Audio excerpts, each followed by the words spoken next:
That one was a legit one. Welcome to the Red Rose Film Club, a movie podcast that examines the wide world of cinema through a perpetually lefty, pinko, commie, soy boy, cuck, Antifa, super soldier filter. But more specifically, we love movies and want to create a podcast that would appeal to the disparate tastes of our liberal, leftist, socialist, communist, Marxist, and Leninist friends. Red Rose Film Club is for leftists of all stripes who don't know what to talk about at parties other than movies and politics. My name is Craig. I work in public education and am passionate about social justice and workers' rights. My tastes range, but mostly exist on opposite ends of the highbrow, lowbrow spectrum. And I'm with... Hey, I'm Hal. I use she, they pronouns. I work in higher ed and run a food pantry.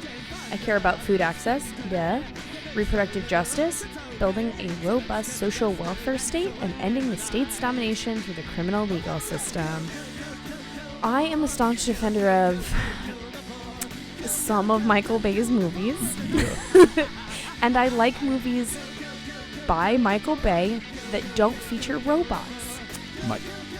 Oh, I was like, which ones? And then I forgot. About all of them.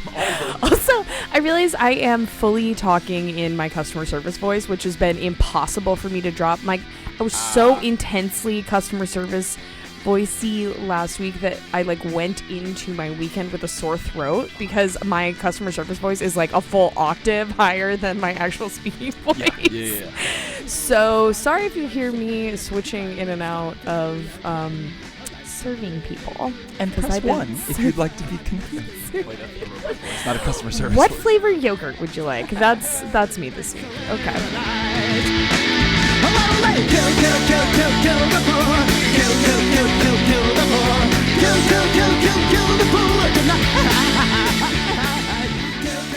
So, Craig. Yeah. What other pop culture are you getting into these days?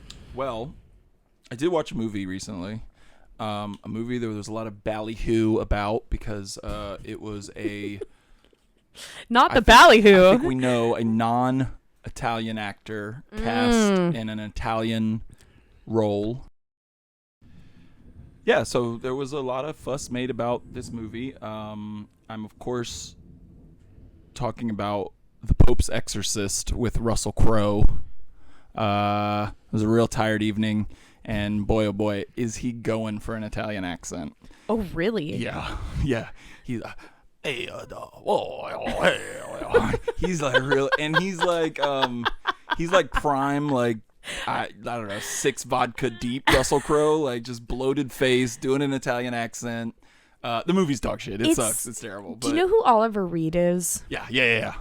It's kind of, I mean, I have not watched this movie, but I recently was talking about it with another friend who also watched it, and your impression, especially the fact that you kind of squinted one eye while doing that accent, just reminds me of Oliver Reed late in his life, which is funny because the last movie that Oliver Reed was in was Gladiator, where he is right, where Russell Crowe. And Russell Crowe, and also it stars Russell Crowe. So it's he's completing the cycle. May the circle be unbroken. Well, unbroken it remains because goddamn is he unbroken. The Pope will send me a tool to get the demon out of you. But more Russell Crowe alcoholic. It's crazy. The movie sucks. Again, the demon. Yeah, the movie sucks, but it's worth it for his Italian accent. And he's it takes place a lot of it in the Vatican or in Rome and surrounding the Vatican. So he's deep. Ooh. It's terrible. But there is one thing that I do want to talk about because I'm having myself a hella good time because I'm currently rereading Lord of the Rings in Fellowship right now and watching Rings of Power. Hell yeah. Have you seen Rings of Power? So I have watched about 75% of it. Okay. I was really digging it, but Mike, my husband, was not liking it, and it was the kind of thing that, as I've stated on here before many times, I am just so much more a movie person than I am a TV person. I like being able to watch something that's 2, 3, even 4 hours long and say, that was finished. That was a full, complete, intentional narrative rather than something being spread out across 13 hours or whatever. For exactly this reason, because it lost steam with him. And I'm like, well, I'm not going to watch an hour-long episode by myself 5 more times or whatever. And so now it's unfinished despite me having committed 7 or 8 or whatever hours to it. But I was liking it, and I really liked the actress playing Gladriel. Yeah, she's great. Have you seen Saint Maud? Yes. I remember very little from it, though. God, I need to it's rewatch so it. I think good. I was tired. But yeah, that's the main Yes. girl from Saint Maud? Okay. Wait, was her name Maud? Was that Yeah. the titular saint? Yeah. Well, I mean, whether or not she's a saint is kind of the yeah, nature of the movie, but yes, her name is Maud. Yeah, I really like it, and it's really fun reading the book at the same time, because like so much of it is lore and like all the like the first and second ages, and then like to see a bunch of these characters pop up in the show is really fun. Like they reference Elendil throughout the early parts of the book as like the last great alliance between elves and men, and that's like he's like right. he's like one of the forging. main characters, and then Yeah. Elrond, I really like that guy who's the Hugo Weaving character Esque, from esque figure. Yeah. No, he is the Hugo Weaving character. Oh, is he? Yeah. Elrond is the. Oh, okay. Yeah, Elrond is like the. He's just playing he's playing the younger. Yeah, because elves are like version. thousands they of years live old or forever. whatever. Yeah. But yeah, so that's really cool. Yes. And I love the like dwarf elf stuff from the movies, and like the stuff with Elrond and Prince Durin, the like dwarf prince. Yeah, I love dwarf. That is just one of my yeah. favorite like fantasy races. Like I love that they're like, we're strong and we work hard. You know, we're industrious. Also, we love to drink. Hell yeah. And we have these like beautiful structures that we've built like underground.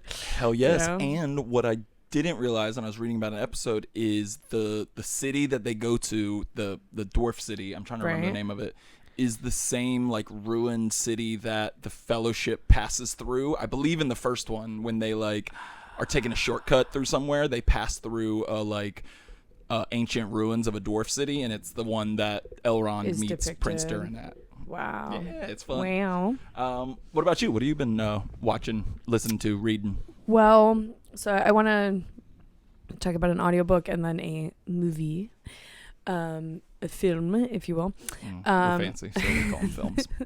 It's also, there's an interview from a couple of years ago with Colin Farrell where he says, just because of his Irish accent, he says a film.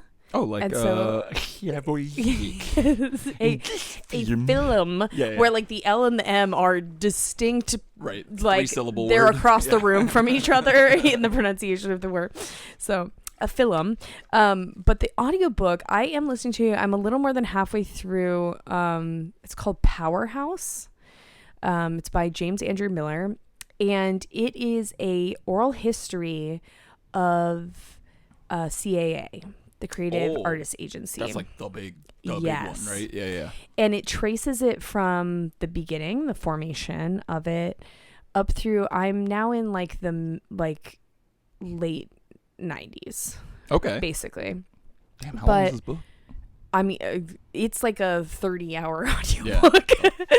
So, but I have really been enjoying it because it has a lot of like, you know, kind of backstage stories.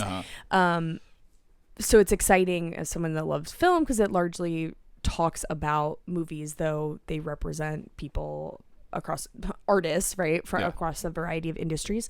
But also because it takes this kind of zoomed out perspective on like why CAA came to be so dominant and what made them unique as an agency. And so they talked about at the beginning, they innovated this idea that multiple agents work on the same client and that they engaged in deliberate packaging. So meaning that they would make arguments and deals that would package together like a director, producers, and the star and the screenwriter, which is from an economic perspective, vertical integration, right? Like assimilating all of the parts of the production together, which was not done really prior to them innovating this model. And also them having like many clients kind of in the same domain meant that they could be really strategic about deals and say like, well, you know, Meryl Streep is going to pass this up, but we can take it and offer it to one of our other clients. So it's just, I appreciate like the business of filmmaking and hearing about that. But then also there's like these very specific stories of media being made. So the part I just listened to actually this morning on the way back from the gym, because I'm a psycho who's going to lift weights at 6 a.m. now. Yeah. Who am I? They talk about Twin Peaks. Because David Lynch was represented, honestly might still be, I don't know, but at the time at least was represented by CAA, and that he was like working on a project called the Lemurians that was supposed to be about secret agents investigating spirits that were haunting this like missing island that was kind of like Atlantis. But he and the guy that he was working on, I feel like the guy's his name is like Mark Frost? Yes. That's the guy that he did Twin Peaks with. Okay, so they were working on this, and Mark Frost wanted it to be a movie, and David Lynch didn't. He wanted it to be, or like explore the option of it being a TV show. So that didn't happen, but that is what produced, like led to them making Twin Peaks. And which wasn't Twin Peaks initially made to be like kind of a, I mean, the pilot is like kind of a movie that right, and like when you hear about it's like obviously similar agents, right? Like this place that has kind of a character, is a character in and of itself, right? The location is. So, or maybe it's the opposite. Maybe I think Mark Frost wanted to make it a movie and David Lynch didn't, and that's like what led to them making Twin Peaks basically. But they talk a lot about, again, the deal making with ABC, and that ABC didn't want to pick it up for the full season but agreed to do a mid-season commitment. And then when it debuted, it had a 39 share, meaning, and a share measurement is like of the people watching TV at that time who was watching it, right? As opposed to like a different measurement, which is just of like the number of people in the United States or whatever that's watching as a whole. So 39, like almost 40% of the people that were watching TV during that time slot were watching Twin Peaks. Damn. Which is crazy when you think about like, I think ultimately how his work is situated culturally, right? It's like kind of obscure and more for not like as maybe like mass like market. art house, maybe like more art house or so. I've really enjoyed listening to that, and I do like oral history model. You know, there's not like the analysis is not coming from the author. The analysis is coming from all these overlapping, competing stories and narratives coming from the people that were involved at the time, you know. So it'll be like the way they'll structures it'll be like someone's telling a story that comes from this perspective, and then three more people will tell their version of the story, which is all at odds with what the first person said. So the truth, you know, maybe emerges through inner subjectivity. That's cool. Well, I would recommend a series that's kind of about the same, like gritty Hollywood agencies. It's called Entourage. Really captures how the industry works. That's so funny because I've seen every episode of Entourage. It's the worst show I've seen every episode of. Ooh. What's the worst show I've seen every episode of?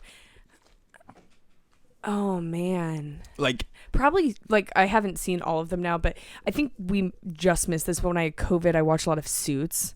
Horrible. Which that's having like trash. A crazy resurgence. Yeah, it's like, because it got released, or not released, but you know, we don't really have syndication anymore because of streaming. Some but platform the got functioning, it. Netflix got it and Peacock, and like it just, you know, it became much wider available. It was horrible. Mm-hmm. I can't emphasize enough how ridiculous the premise is.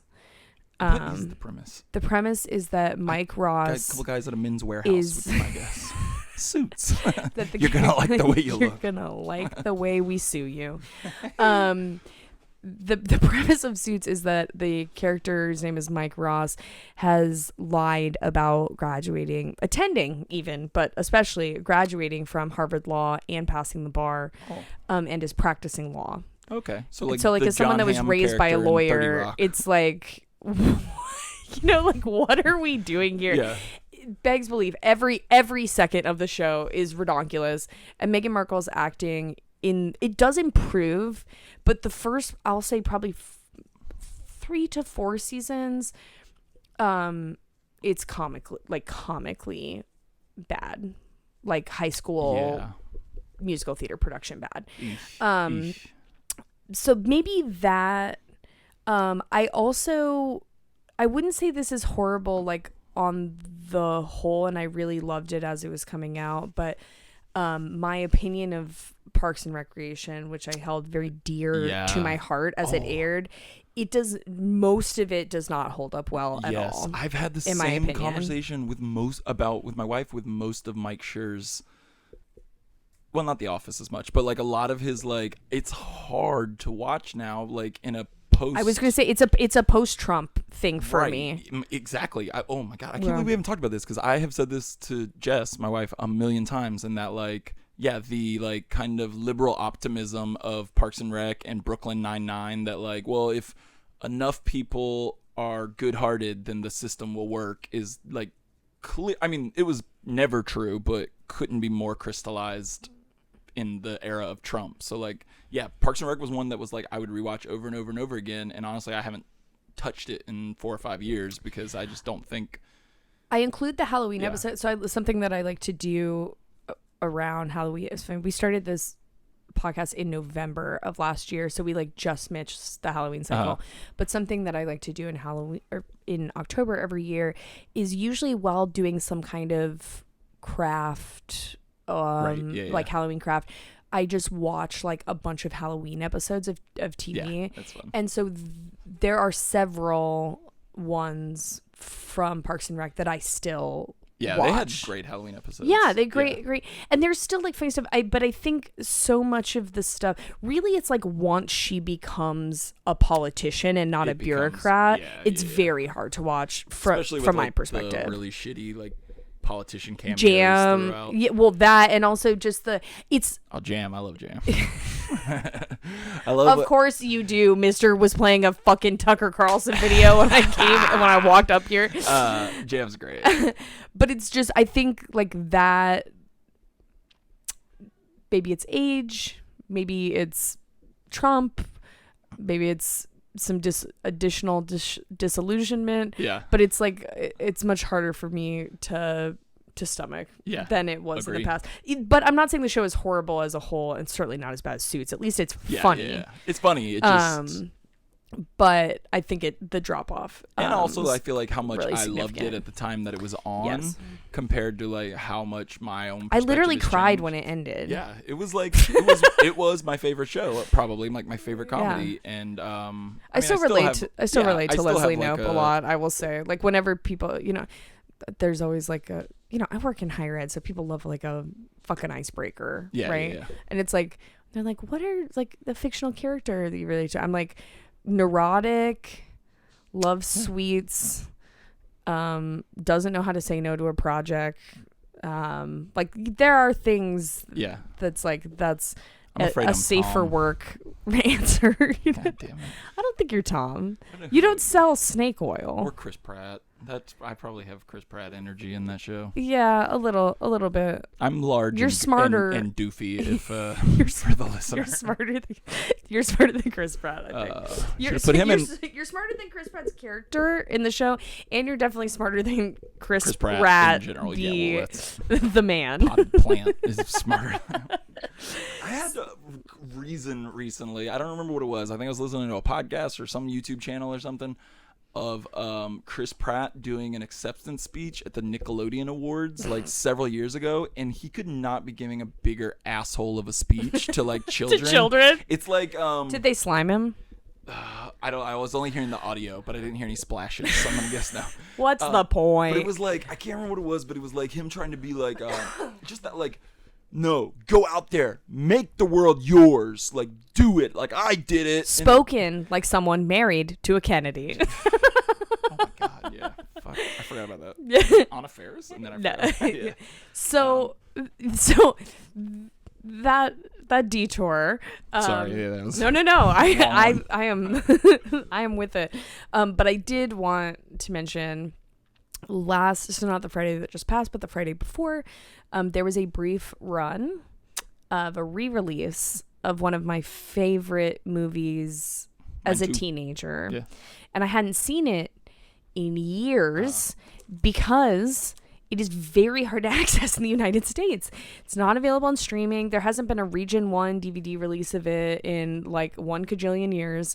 So I had not seen Oldboy since I was probably like 19 years old. Oh, damn. And I had seen it prior to that point in time, like multiple times a month, sometimes like every day in a week, you know, and I'm like being insane and staying up all night painting in high school, just like watching Oldboy over and over again.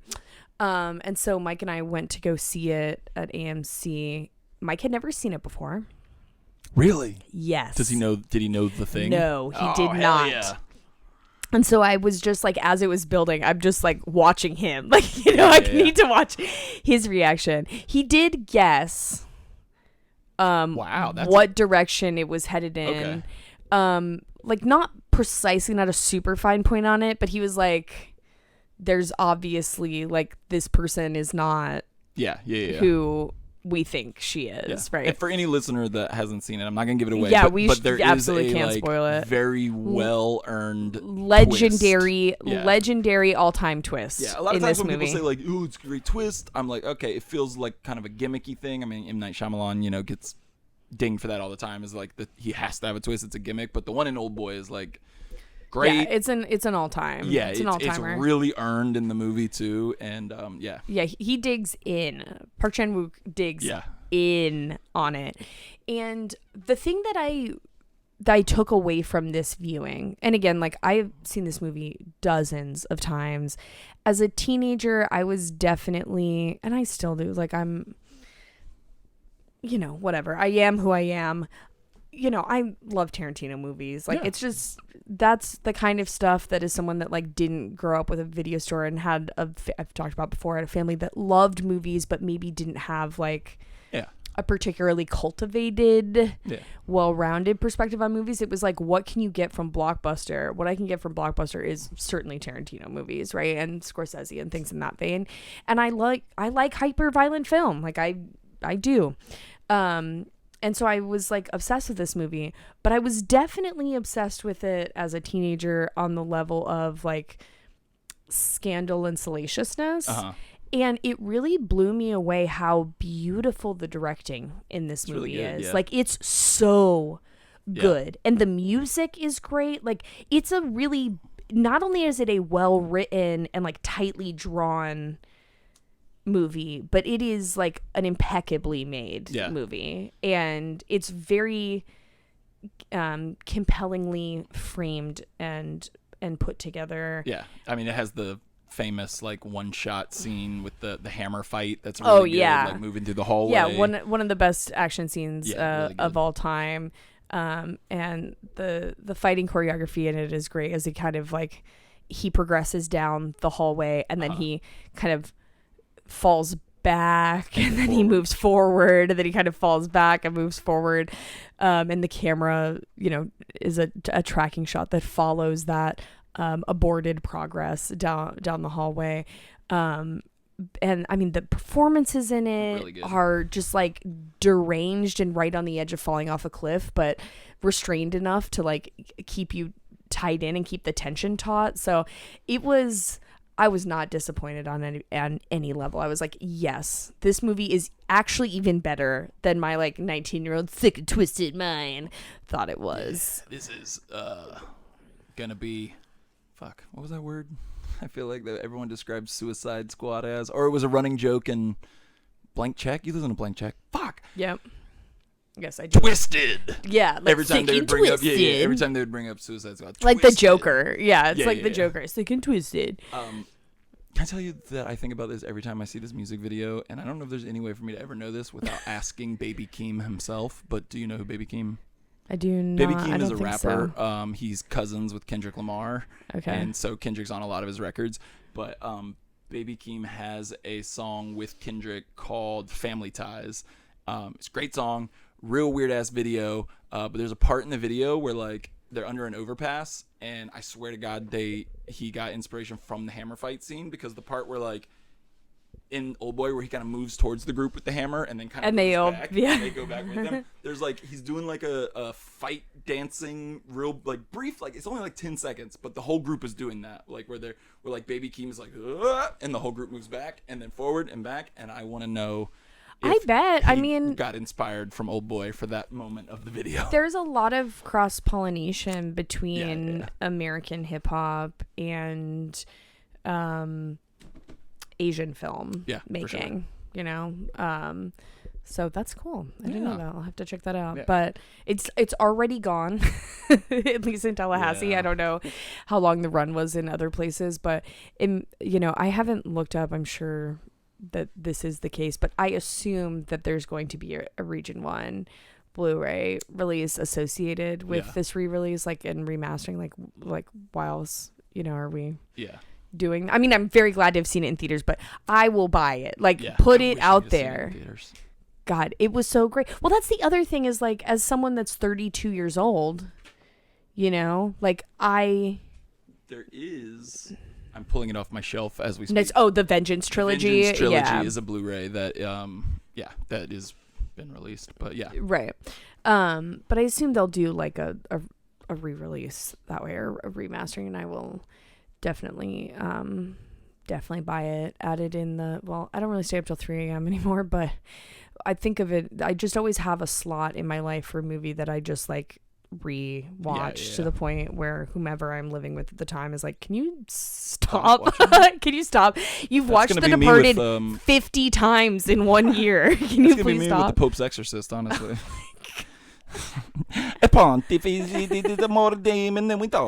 Well, you got to keep watching it to refine the accent. Yeah. That was pretty good, actually. Did you ever see the Spike Lee Oldboy remake?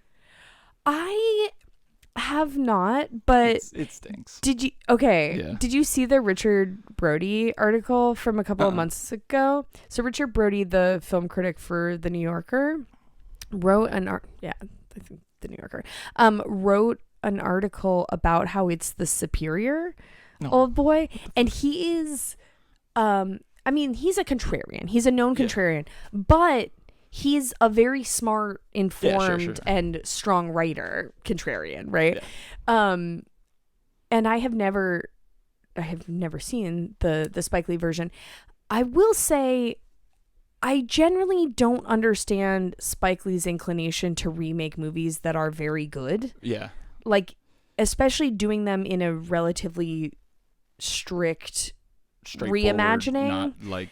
Yeah, like, are you a Ganja and Hess fan at all? I've never seen it. Oh, wow. Okay, you have to. Honestly, we should... Adding it to a list. Yeah, we should maybe cover it for the pod, because it's, like, very much about, like, the spiritual impacts of colonialism. I mean, it's about other things, too, but that's definitely a significant thread in it. But he remade that as The Sweet Blood of Jesus, and it is just, like... I mean, Ganja and Hess is sexy, sensual, like, it feels like there's just, like, life throbbing in it. And his version just feels, like, lifeless and limp. I was going to say soulless about the Oldboy one, that, like, it just doesn't have... It's like, why? You're energy. Such a, a talented filmmaker. Why are we doing this? Like, yeah. So, but the Richard Brody article made me, I actually didn't watch, it made me want to watch it, but then I got the notification that, or whatever, I read that the re-release was happening, and I had these tickets booked for like months in advance, because I was so excited. So I think I will probably go and watch it, just now that I've had an opportunity to see it on the big screen, because I did not, it came out, and I was in elementary school. Middle school or somewhere around there, So maybe I'll revisit that. Maybe in an episode or two I'll have a... I will say, an interesting bit of trivia, I believe this is still true, that it's the only Spike Lee film that doesn't get credited at the beginning as a Spike Lee joint. Yeah. I'd have to check to Sweet Blood. I was wondering if it was because it was a remake, but I wonder if the Sweet Blood of Jesus had that. So we'll see. We'll see if I agree with Richard Brody. All right, well, so let's move on to our current events. Hal, what's going on in the world that's either got you celebrating or living in despair? So we don't have to talk about this for very long, and it's like mostly in despair, but the thing I really want to talk about in regards to it is more of a celebrating, which is that, well, the part that's the despair is that there was a shooting, in Jacksonville, a racist shooting in Jacksonville where 3 people were shot by a white man wearing like Nazi regalia in the last couple of days in Florida. And that fucking sucks, and I think is a frankly natural outcome of several overlapping policies and perspectives that are enforced and reified by DeSantis and his administration. But he spoke in Jacksonville, I think yesterday or maybe earlier today, and there were a bunch of pictures that came out of Angie Nixon, Representative Angie Nixon. She's a state rep. She's from Jacksonville. She is a badass progressive who previously worked for the union SEIU before running, and winning 2 campaigns to serve as state rep. And she is just a tour de force. And in all these pictures, she just looks like she is embodying what anyone with a brain in their head and a heart in their chest thinks about DeSantis. Right. And she, to me, demonstrates like true leadership of like showing up, participating, being there for her constituents and the city that she represents, and fulfilling her obligations, but giving him no room, no space. She's not being fucking congenial, like it's very clear how she feels about him. And I really like Angie Nixon. She's a significant advocate in the Florida legislature. I worked under her in 2018 when I worked on the Win Justice campaign, which was an independent expenditure campaign that was fighting for Andrew Gillum to be governor. We love him. And I've just knows seen... how to party. I mean... Man. I've just seen firsthand what a strong leader she is. So I hope that Ron DeSantis has diarrhea every day for the rest of his life. That'd be great. And I hope that Angie Nixon can continue to represent the people and have a platform because she cares and she embodies that care every fucking day. She's never resting when it comes to fighting for the people. So yeah. Oh yeah. How about you? Well, I have a couple that are kind of bummers as well. One first I want to talk about is, I don't know how much we've talked about it on the pod, but Cop City in Atlanta. I just read a brief Jacobin article recently, and there was a few pieces of information I hadn't previously known that just was shocking, the amount to how much protesters are being targeted at the Cop City. So for those of y'all that might not know, Cop City is the kind of name given to a 85 acres of land in the Woolani Forest outside of Atlanta that Atlanta has allocated $90 million to develop a police training center.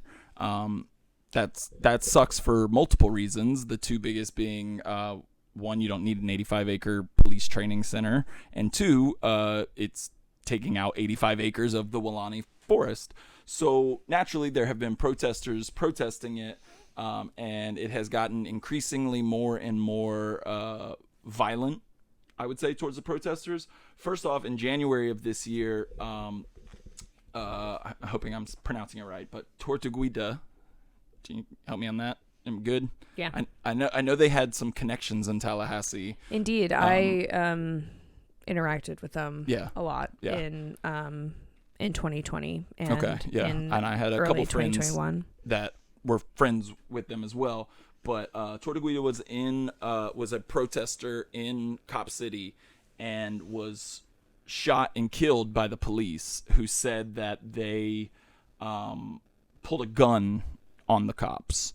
The autopsy report was slow to come out, and when it did, it showed that they were shot 57 times and suggested that they were sitting cross-legged with their palms facing their body when they were shot. So that was terrible and awful. And then some of the stuff that I didn't know was the way that they are basically intimidating protesters. One activist named Charlie Tenenbaum, who was arrested for posting flyers that said "Stop Cop City" near one of the cops that killed Tortuguita, near their home, and he has been charged with felony intimidation of a police officer. And as of this summer, there have been 42 people with domestic terrorism charges related to the Stop Cop City protests. So it sucks. Power up to those people that are protesting and continuing to protest. But yeah, it sucks. Yeah. Oftentimes, like both in movement spaces and also like social movement research, we talk about this in terms of repression, like that this is the state attempting to repress collective activity. And there is there's a decent amount of research on repression and its impacts on both political outcomes, but also like movement activity and outcomes.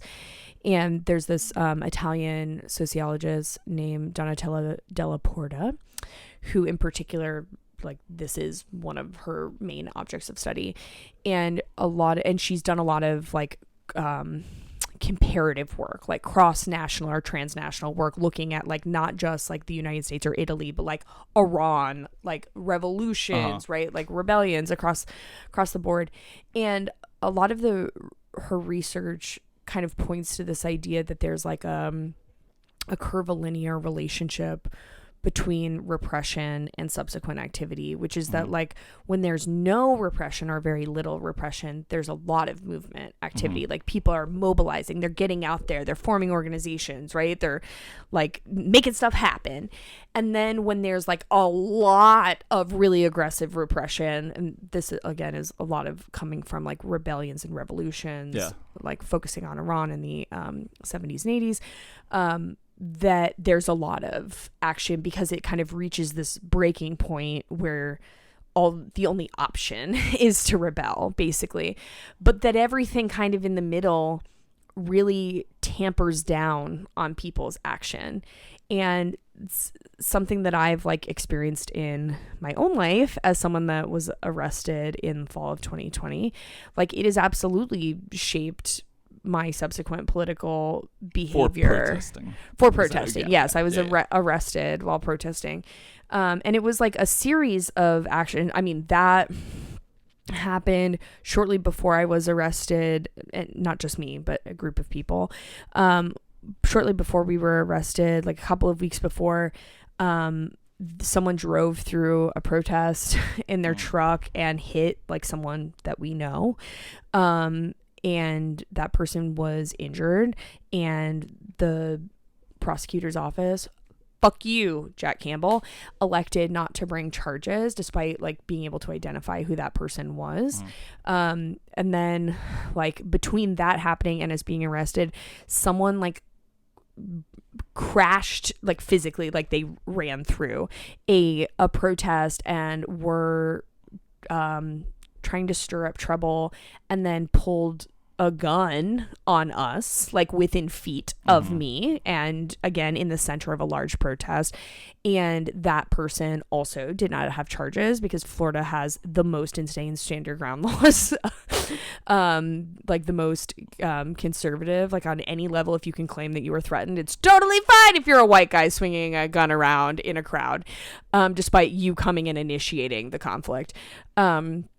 So all of those things are repressive action. One of them is like very explicit, right? Arresting protesters, and the others by not right, by creating a facilitative context for violence, right? Either like tacitly and like explicitly de jure, encouraging and facilitating violence against protesters. All of that's repressive action that shapes the context for subsequent action, right? It disincentivizes people from mobilizing. So this shit is just so scary because it's like we have to engage in collective action to make things different. But when the risk is so significant up to the point of being murdered while you're sitting in a tent with your hands down, it's hard to feel encouraged. And like there are many possibilities that exist. So I don't say that to be like pessimistic and say that there aren't any, but just that like this repression has real consequences. The reality of it. And the whole point of the cop city is like they're trying to create a training center where they can go and train to be more do this more, right? So I think it really speaks to like the significance, like how necessary it is that folks in Atlanta are challenging this, but also the real costs of repression. It's not like theoretical, right? People's lives are on the line. Yeah. Well, the other current event that I want to talk about is kind of a bummer as well, but WWE Superstar Bray Wyatt died this week. Man. Yeah, it was a bummer. It's a really big fucking bummer. Yeah, and I don't know if you and I have talked about this as much, but he's kind of the reason that like I've recently got back into wrestling. Was like I loved so as a kid I watched wrestling and then didn't forever, and then within the last year got back into it, and like I always loved as a kid like Undertaker and Kane and all the like horror-y characters, and then didn't really follow wrestling, and the only one that I would like watch YouTube videos and stuff was like I heard this weirdo doing like having a cult in a like funhouse TV show and like all this weird kind of like horror-y inspired stuff. And so like for a couple of years, I would just kind of follow what he was doing, just watching like the weird promos on YouTube. And then I think it hadn't even been a year, but I think the first like thing that I got me back into wrestling was I heard he was going to do something. I mean, it ended up kind of being a dud and his last match, which is a bummer, but he was going to do the pitch black match at Royal Rumble. And I was like, oh, this dude that I'm like, this one wrestler that I'm kind of aware of and follow. Oh, let's watch that. And that got me and my wife back into wrestling, like hardcore. Like, I don't know. Now I'm feeling self-conscious that I just made it about me that Bray Wyatt died, but I mean, Bray Wyatt's not on this podcast, right? It's the podcast is us talking, so I think it's very fair to define it. It's not like you're saying like, hey, Bray Wyatt's wife JoJo, your feelings should be about me, but this podcast is about your opinion, so I think it's fair. And it's just sad because like by all accounts he seemed like a really good dude, like a really sweet guy. It's just a bummer, and I just wanted to shout him out. Yeah, I very much feel that. I mean, he definitely is not like me getting into wrestling, but I think I've talked about this podcast before. I fucking love Pee Wee Herman. Yeah. And his and also, I mean, I obviously also love horror. That's a thing we connected over. But specifically, right, like him playing this character that is one side of the coin is the Fiend, who is a monster, right, and definitely drawing on horror themes. And then the other side of it is like a Pee Wee Herman-esque, like, right, kind of a twisted, off-kilter Pee Wee Herman. Like, I love that. And I also strongly value wrestlers that are really good on the mic, which he was. The other thing about him, about his death for me that Mike and I were talking about a bit is, do you know who Luke Harper is? I don't think so. Okay. So prior, Bray Wyatt was like at WWE. He was fired during the pandemic, and then he came back as the Fiend, right? Mm-hmm. So before he was fired, he was part of a faction where they were kind of like hillbillies. The cult aspect of it. Right. Yeah. So there were several people involved with that. Braun Strowman. Well, was she in that? Or no, she was part of the Fiend. Gotcha. Okay. But no, this is like it was called the something family, and I'm missing like Firefly. The last. No, this is before that. Like this is before all that. He's part of this like redneck family basically, and there's several people who are a part of this. Braun Strowman was part of it. This guy Eric Rowan was part of it, and the then Wyatt family. Yes, there we go. The Wyatt family, yes. And this guy, Luke Harper, that was his name at WWE, was part of it. And Luke Harper, after he was let go from WWE, went over to AEW, where he wrestled under the name Brody Lee. And I was a really big fan of him. He's a huge, I like a big dude. And he was a big dude, and he played like a cult leader figure who was in charge of, he was like the Exalted One, who was in charge of this cult called the Dark Order. And he died like not that long ago, like maybe like 18 months ago or so, like more than a year ago, but not like several years ago, of like lung related issues, like an embolism or something. And it just was leading me to, I mean, so this is like two dudes that were like close to each other, right? We're in the same faction. And I think that as someone that really loves wrestling and also is kind of generally, you know, not like into the sick and twisted or whatever. Twisted.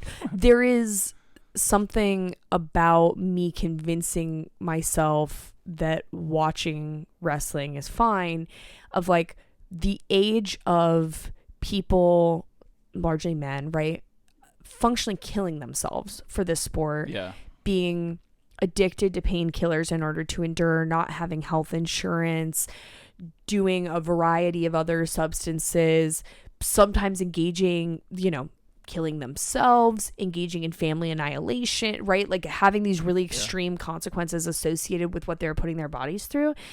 That there was something about kind of our current era where it's like, well, you know, WWE now has the health and wellness program. And like they are, for the most, not everyone, certainly there are shitty contracts, but you know, they're trying to do better by them and they drug test them, and you know that, and neither of these men like explicitly died of something related to wrestling. Like Bray Wyatt had a congenital heart disease, got COVID, and then had a heart attack and passed away.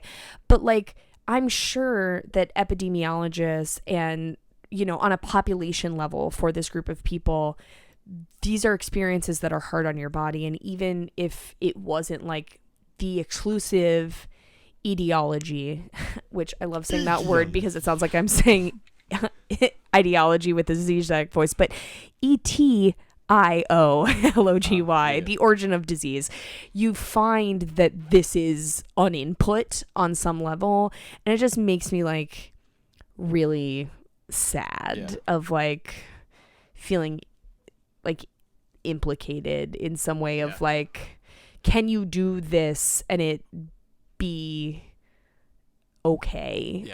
Or is the sacrifice, like the physical sacrifice, worth it? And is it just like inherent? Like it's not possible to eradicate risk associated with it, even if the risk is improved, you know, through policy. So I was just like, damn, when he died, I was like, I feel so bad for his wife and his family. But especially in the context of the constellation with Brody Lee, it's like, fuck, dude. Like it just, Did you see the tribute they did on SmackDown? I did not. I saw the update to his bio on the website. I didn't see that. It's just talking about his legacy, that kind of thing. Well, LA Knight came out and did a really good tribute to him. Let me talk to you. And then they brought out like every wrestler on the roster and had a rocking chair like in the middle, and the crowd spontaneously started singing "He's Got the Whole World in His Hands," and it was pretty cool. I don't know if it was spontaneous; they probably encouraged him to do it, but like it was sweet nonetheless. Nice. But yeah, well, we've covered some real downers here today. So. You can tell, listener, I am generally not having a good time. Not in this moment, but in life. So maybe we're just, this is what you get. Okay. So we'll start our soft transition into more happier things like torture and murder with Pain and Gain. But Pain and Gain, directed by the Michael Bay. We want to do a little return to our top 3 segment and discuss our top 3 Michael Bay films. I'm listed first here. Would you like me to go first? Or do you want to go first? You can go first, All right, but cool. we're bouncing back on the 3-3-2-2-1-1. Yeah. 3-3-2-2-1-1. So my number 3 is his most recent. I think so. Or did he direct the most recent Transformer? I or is he just don't a know. producer now? I don't know. We're gonna talk about how shitty the Whatever. Transformer Yeah. movies are in a second because I need to rant. It is Ambulance, which is like a hella fun movie. Jake Gyllenhaal. No, wait. Hold on. Hot. Is this one that you? Because we just recently talked about this. Yes, you I like it, but your husband didn't. No. or The other way exact around? opposite. This movie Gotcha. features in my opinion, probably 2 of the hottest men alive. That's right. Yeah, And it just sucks. Like, I just don't like it at all. I only saw it once, and it was, I also, like, now I feel like I'm backing, like, stepping back on my embrace it. choice, but like Embrace I it. don't really like much of Michael Bay's movies at all. Like, I know there's, I said that like that was a controversial opinion. I think that is a widely held opinion, but yeah, I like Ambulance just fine. I don't think it probably would not crack any other top 3 list that I can think of. What about you? What's your number 3? So I'm going to say a movie that genuinely I did not know / remember that it was directed by Michael Bay until I was looking at his filmography to put this list together. But that is one of my dad's favorite movies. And so I have seen it dozens of times since it came out. And I like a sci-fi, dystopian moment. And that movie is The Island. That's a dad movie. It is. Yeah, It's a big dad movie. And I was actually, like, I oh say shit, that's Michael Bay. That makes sense. That's the only Michael Bay movie I don't think I've seen other than Transformers 2 through whatever we are now. Oh, I mean, I would say it's worth it, but I will be very real. I probably have not seen this movie since 2010. Yeah. I don't know. I've got to look up when it came out because I feel like my dad would watch it like, well, hey dad, let me know. Text me when you hear this. How frequently would you watch this movie? It came out in 2005. So I feel like in high school, my dad would watch this when I was in high school. My dad would watch this like A lot. every weekend, every other weekend. Damn. It would be one of those like Saturday Again, night, turn it on. It's like all the Star Wars movies that were out in 2005. The Blues Brothers, there's just like a list of like 15 that's a prime movies. dad collection right there. Blues Brothers, The Island. There's like the Star Wars prequels. There's like 15 movies that were just the Matthew Broderick Godzilla. Oh yeah. Independence Day. I love Godzilla. No, I don't. But I love this part of Godzilla. This part that is like like so racist that like. Because obviously, like, the original Japanese, they call him Gojira. And they tried to, like, retcon that for the movie, which is, like, they rescue a Japanese dude who's like, Gojira. And the whole reason he's named Godzilla is because the white dudes that found him were like, what's he saying? Godzilla. Okay. And that's the whole, like, explanation of the two. I just like that, the casual racism of Godzilla. Well, we got to make sure that all the dads, the white dads, watch it. Yeah, dads and sads will love Godzilla. But so I hesitate to say like, wow, it's a great movie, but I do like dystopian action, sci-fi, like, and I like Ewan McGregor not as a human necessarily, but as an actor, and Scarlett Johansson. That's like prime Scarlett Johansson getting famous. Yeah. And like, Michael Clark Duncan is in it and has I mean, he always does delivers. A lot with delivers with not that much material given to him. So, and if you'd like a copy, I'd recommend going to any Goodwill. You can get between 9 and 13 copies of. I swear to God, that's like one of those movies. Like anytime I peruse the DVDs at Goodwill, I'm like, God damn, there's a 24 copies of The Island at this Goodwill. All right, well, my number 2. Well, actually, should we do it together? Yeah. Because this is both of our number 2s. Pain and Gain. That was fun. Which, we don't need to dig into right now. Yeah. So we'll go to our number 1, which is mine is like would have been my number one Michael Bay movie 15 or 20 years ago and remains my favorite, partly because probably nostalgia. And this is a movie I watched 9 million times as a teenager, which is The Rock. I also just love a Nicolas Cage vehicle. Yeah. Especially like a slightly unhinged Nicolas Cage vehicle. Yes. Not necessarily that he's unhinged in this one because he's fairly reined in, but like an unhinged premise, I guess, with Nicolas Cage in it. Yeah. The premise is so silly. But I will say, I think that there's maybe a case to be made. I generally like avoid saying things like this because what is like objective assessment? But it probably is Michael Bay's like best movie. Yeah. It's not my favorite of his movies, but it is probably the best made. Yeah, it's got the and Ed Harris as a villain is yes. great. God, Ed Harris is so good and everything. So He brings so like good. like just a gravity, like gravitas to like everything. My first time really being like, oh shit, Ed Harris is the best is History of Violence. Like he's so goddamn intimidating in that movie. Yeah, he really has a growl. I think I think I like him more as an actor than Clint Eastwood, but he and Clint Eastwood I think are like playing in the same sandbox of like being able to just kind of growl. Yeah. You know, and hold the weight Hell yeah. of of the character on their shoulders. God damn. History of Violence is great.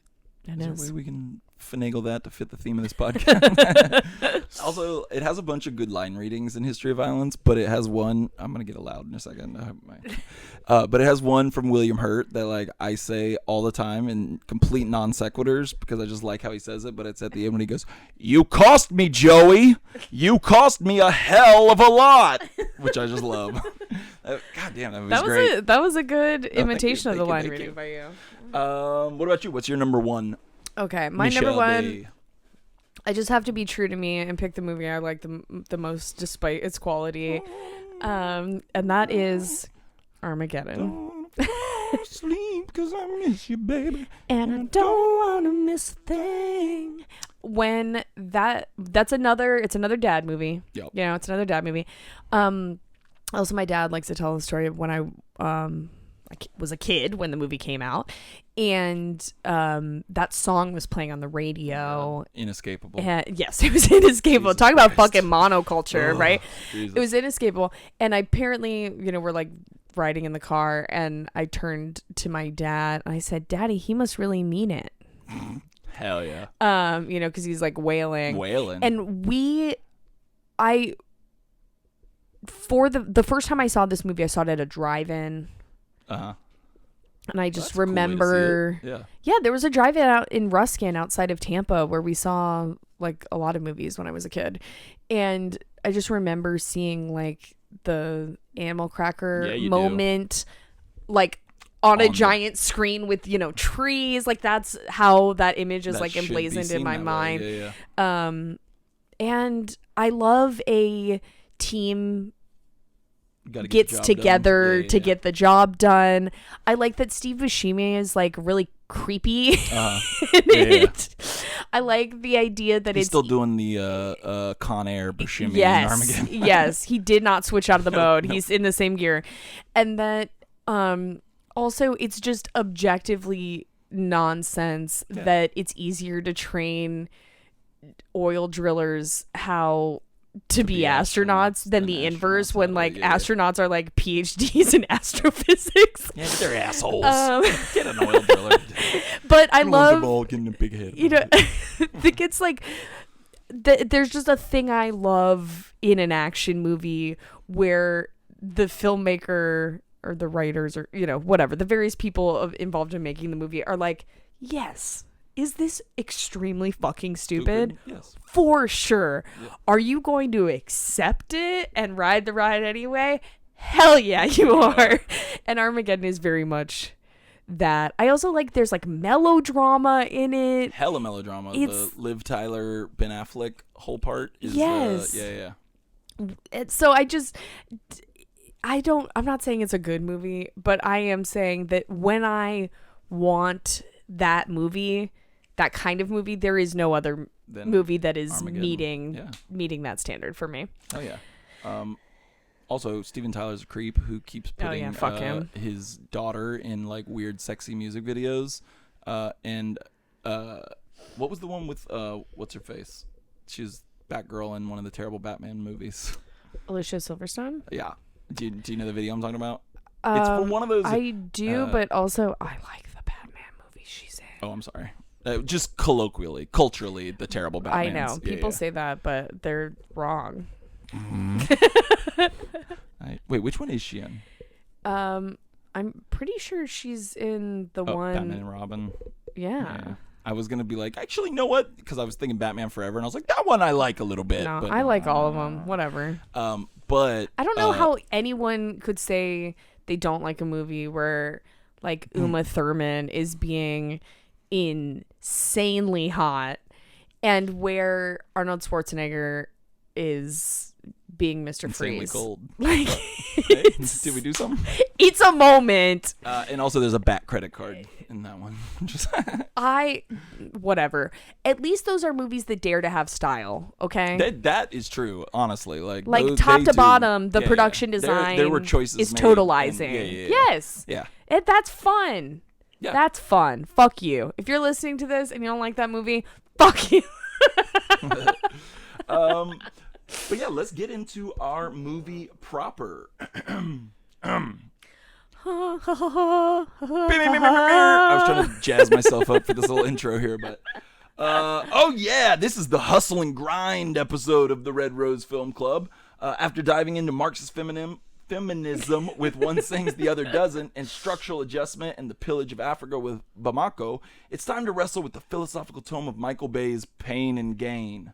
Michael Bay, known for bombastic action, not all that quippy one-liners, and inhuman robots that still embody offensive racial stereotypes, he turns his lens towards toxic masculinity and how Reagan's American exceptionalism of the 1980s led to a class of entitled Americans who believed that fame and fortune was theirs because they wanted it the most. So Hal, it's time to throw away your preconceived notions about your limits, turn on that grind set mindset, and push yourself to become a doer so you too can become rich and make America a better place. I'm gonna add in some actual horns.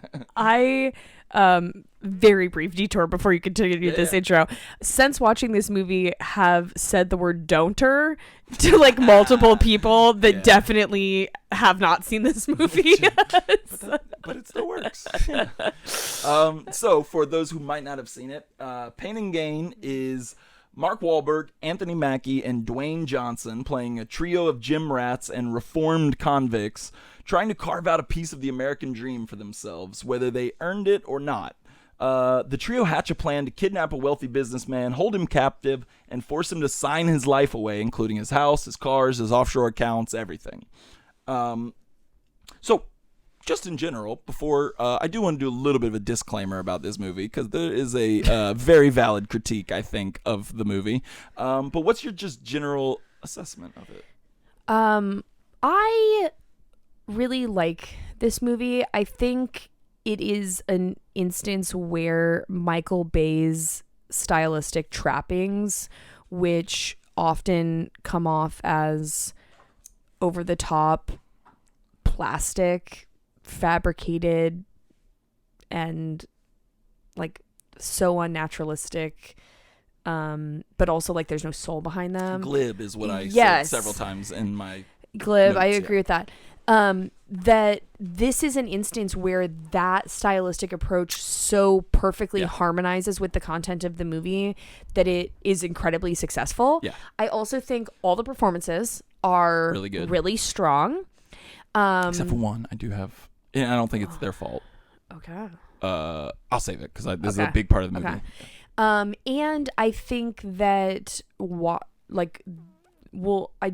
save this to talk about a little bit later, but I want to talk about how specifically the content of it, maybe not so much like the grind set portion of it, which does feel a little dated relative, but there are some things about it that resonate particularly with our moment in time, with the way like conservative men are styling themselves and conceiving of their situation, how they're situated in the world and masculinity and stuff. So like there's a lot of like Andrew Tate Oh yeah. tie in here for me. There's a lot of like I want to talk about BAP or Bronze Age pervert.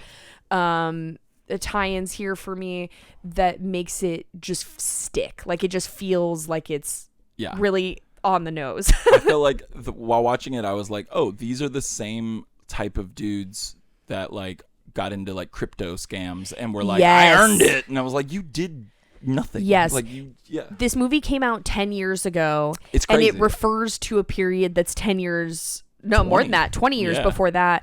And it's like somehow there is a line. There's relevant. a third line that runs all the way through it. Yeah. And fucking it's a line of cocaine that DJ is snorting straight up his sinuses.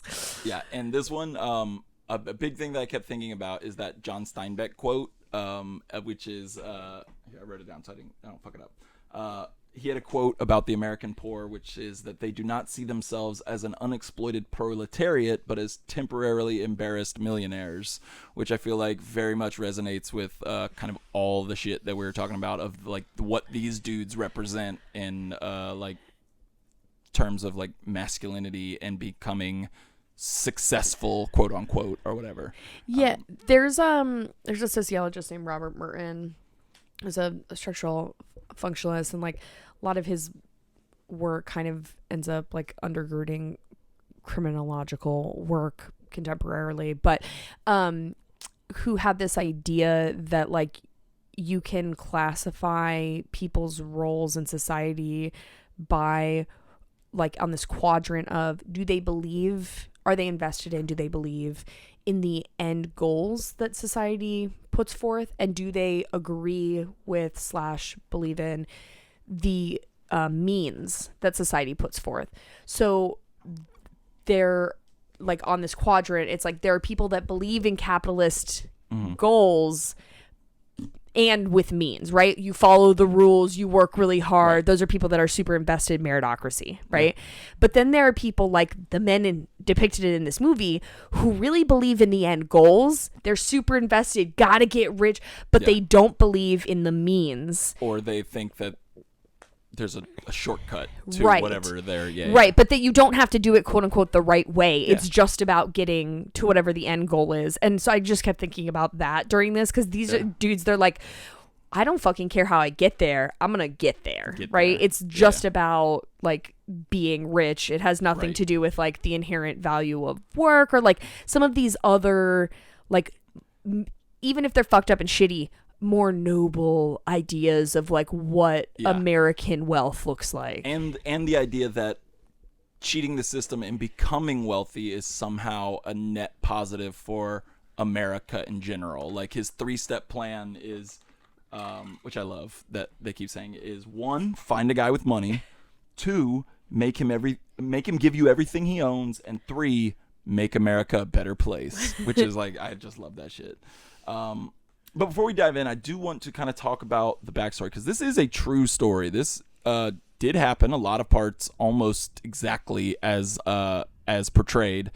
But I know a big criticism of the movie is that like this case is fucked up, like even more fucked up than the movie shows, and it is portrayed often as silly and goofy when there were like real lives ruined by these guys. So I do just want to like, mention that, and also kind of lay out the case in general and what the movie captures. So, okay, so yeah, let's take a look at the real life case. And I'm going to be citing and reading a story from The Guardian, which goes through a lot of details between the differences between the film and the case. First off, the real Victor Kershaw, who is the person who the trio of gym guys known as the Sun Gym Gang, that was the gym they attended, the Sun Gym. The real Victor Kershaw, the man that they kidnapped and stole all his stuff, is a man named Mark Schiller, who really was kidnapped by bodybuilders and forced to sign his life away. However, the Fargo-esque tone of the like charming, bumbling crooks isn't quite right.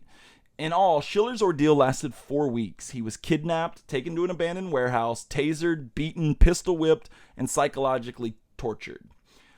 This is what he told The Guardian. From week 2 on, I also had a bag over my head and balls of wax in my ear.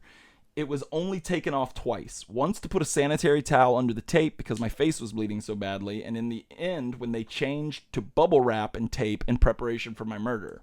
They told me that unless I cooperated, they would bring my wife to the warehouse and rape her in front of me. They also said they would kidnap my son, who was 6, and daughter, who was 2, and chain them next to me. So I made them an offer. So yeah, it was not quite as silly, goofy as the movie portrays, obviously. And the portrayals of the Sun Gym gang is not quite on either. So Daniel Lugo, that is the real name of the kind of mastermind, played by Mark Wahlberg. Adrian Doorbal is the gentleman played who committed this crime, played by Anthony Mackie. And then the third guy, Paul Doyle, in the film, played by The Rock, is actually an amalgamation of several people involved in the case. So on Daniel Lugo, this is what Schiller said. That he was a lethal manipulator, and in reality, he was a very difficult person to like. He almost had a neon sign on his forehead that said, "Don't trust me." He was a con man, and that is all he knew. Schiller also said that after my kidnapping in the warehouse, he would go into wild mood swings, one minute a nice guy and the next a raving lunatic. You never knew which Lugo you were dealing with. Other big change is Adrian, the character played by Anthony Mackie, who's kind of presented as like a kind of a naive but sweet, with a sweet side, maybe charming. That one is very, very different, according to Schiller. Schiller said that he was a loud sadist and did not like being pushed around by Lugo. He liked hurting people, and he volunteered to kill him twice before they eventually did, in fact, try to kill him. And again, Dwayne Johnson's character, Paul Doyle, never actually existed. That was an amalgamation of 3 other men involved in the crime. That part out of it. So, yeah, the character played by Tony Shalhoub, spoiler alert, he ends up living, but the 2 characters in the film who die were real people. And interesting, I found this very strange. They changed Tony Shalhoub's character's name for the film, but not the 2 people who actually did die. Those 2 people were Frank Grigo and Christina Furton. And their deaths happened kind of close to the way the movie portrayed it, but it wasn't an accident. In Pain and Gain, Griga's death is the result of an accident in the heat of an argument wherein a 45-pound plate crushes his head. In actuality, Adrian Doorbal, not Daniel Lugo, beat him to death when the 2 men got in an argument that escalated into a fight. And subsequently, it was Daniel Lugo, not Adrian Doorbal, who administered 3 fatal doses of horse tranquilizer to Furton while trying to extract financial information. All this to say, I really like this movie, and Michael Bay is saying some really interesting things about American exceptionalism and the entitlement fantasies of the 90s, but Pain and Gain is steeped in morally and ethically dubious choices. Hal, do you agree with that assessment of how, I guess my question is, do the filmmakers, what responsibility do the filmmakers have to portray events in, I don't know if respectful is the right word, but portray events in the way they happen? Do you think that they have a responsibility to the actual event, I guess? Yeah, I mean, I think it's hard because I think there's obviously competing motivations, right? There's, from the perspective of the people or the families of the people who were grievously injured or murdered. Yeah. Like, I'm sure that they have specific feelings about the way the movie was crafted. From a narrative perspective, I think that all these people look like fucking idiots and they're not glorified in any way. Yeah. So it's, I don't think it's like, if you walk away from this movie thinking that these are good guys who you ought to emulate, you're a fucking evil idiot who is simply seeking whatever affirmation you could find. I do think that some of the narrative choices, like maybe, for instance, as you just described, with kind of flipping who was implicated to make it seem less, well, I think it's like malicious, I guess. I don't know that it makes it seem less malicious. I think that Michael Bay is telling a story about masculinity here, and having Anthony Mackie's character be consistently emasculated and fumbling is part of that like the characterization wouldn't be complete if he was, there would not be distinction between the characters, right? Sure. Like maybe in real life, these men came together, the gang, the Sun Gym gang, came together and had combined purpose and were kind of equally implicated in everything in the same way. Yeah. Doing that maybe is true to what happened, but it's not true to like the underlying narrative possibilities of talking about masculinity in a more complex way. Yeah. So I don't know. Like, I mean, if someone that I loved was murdered by someone and then they made a movie about it that was in part funny, I probably wouldn't like that. Yeah. But I don't know what their feelings are, and I think that some of the changes that were made better illuminate the specific facets of different facets of masculinity rather than having them all be the same character with slightly different shades. Yeah, because it sounds like those dudes were probably all kind of cut from the same cloth anyways, so you need a little bit of character distinction or whatever. Right, exactly, to make them each kind of their own people. The part that feels shitty to me is like turning Mark Schiller into kind of like a shitbag to make it like okay a little bit for the audience to like have fun as he's being tortured, when in reality it seems like he was a decent enough, I don't know, he was a fucking business magnate in Miami, so who knows, he's probably a shithead, but like by accounts he was a decent, like, kind dude that the movie had to kind of like go over the top to make seem a little bit shittier, so like those kind of wild like torture scenes seem a less more like lighthearted, I guess. Yeah, it also like builds in narrative tension, right? Because there is on some level a moment of, are they going to succeed? Like, is the Sun Gym gang going to succeed in their objectives? Not that they're like empathetic or become characters that you're rooting for, but just there is some level of like, oh, they might break him, right? Like they might like achieve what they've set out to do, that I think making him a scumbag emphasizes those possibilities.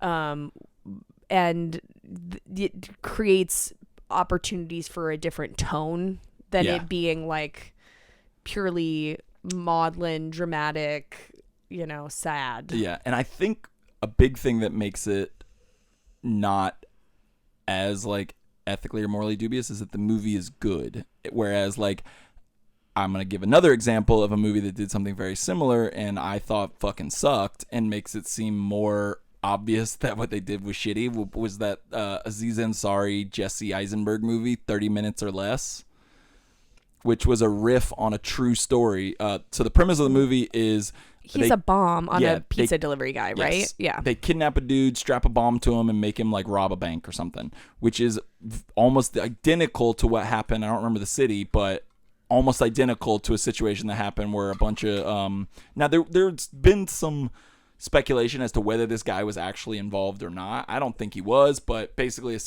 very similar thing happened where some people kidnapped a dude, strapped a bomb to him, made him rob a bank, and the bomb was detonated and he died. And I think that movie, it seems way more shitty that they made that movie, because I think the movie sucks and like it's not really saying anything. Whereas whereas Pain and Gain, I think, is just a better movie, so it doesn't stand out to me as much. Yeah, I mean it's it's hard to stand behind a Michael Bay movie, right, and say like this movie is asserting like a solid argument or something.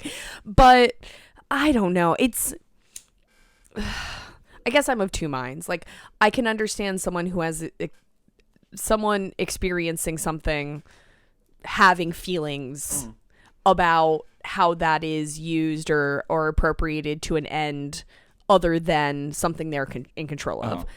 On the other hand, like it's art, and fictionalization is a part of that. Of that, and fictionalization also heightens, like we're talking about, like by making some, it serves the movie to differentiate the characters from each other, so you don't have a gang of 3 dudes who are all exactly the same as each other, right? And you can then also, like I said, speak to different facets of masculinity, right? And inject tension and suspense into it, because you're like, there's some level of disagreement. Everything's not copacetic, right? They're not all on the same page. Like, Dwayne might flip, right? Yeah. And if like they're all identical, you don't have the opportunities to do that, to explore those avenues. So I don't know where I land. Ambivalence. I think like, which is to say not caring, but simply like residing in the intersection. I think I'm there too, but like I did want to note it because it did cross my mind a few times where I was watching. I was like, is this fucked up? Like the idea of it, and so I just wanted to note that up top. But let's dive into it. So we meet the Sun Gym gang through this is how I knew Michael Bay was in his bag, because we get that Goodfellas ass introduction of the like I always knew I wanted to be a gang. I was gonna say, whereas like ever since I can remember, I always knew I wanted to lift weights. We get the like freeze frame, and then the voiceover kicks in, and like I was like, okay, Michael Bay's he's trying to elevate his game a little bit. I really this is where like I really like those stylistics here. I think that it is self-aggrandizing from the perspective of someone who is doing that, right? Like Mark Wahlberg's character Daniel Lugo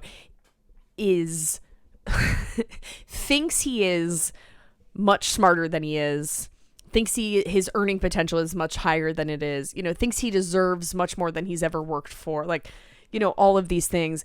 And someone that is so self-obsessed and so poorly evaluates their place in society, like that's the artistic and visual embodiment of those themes, right?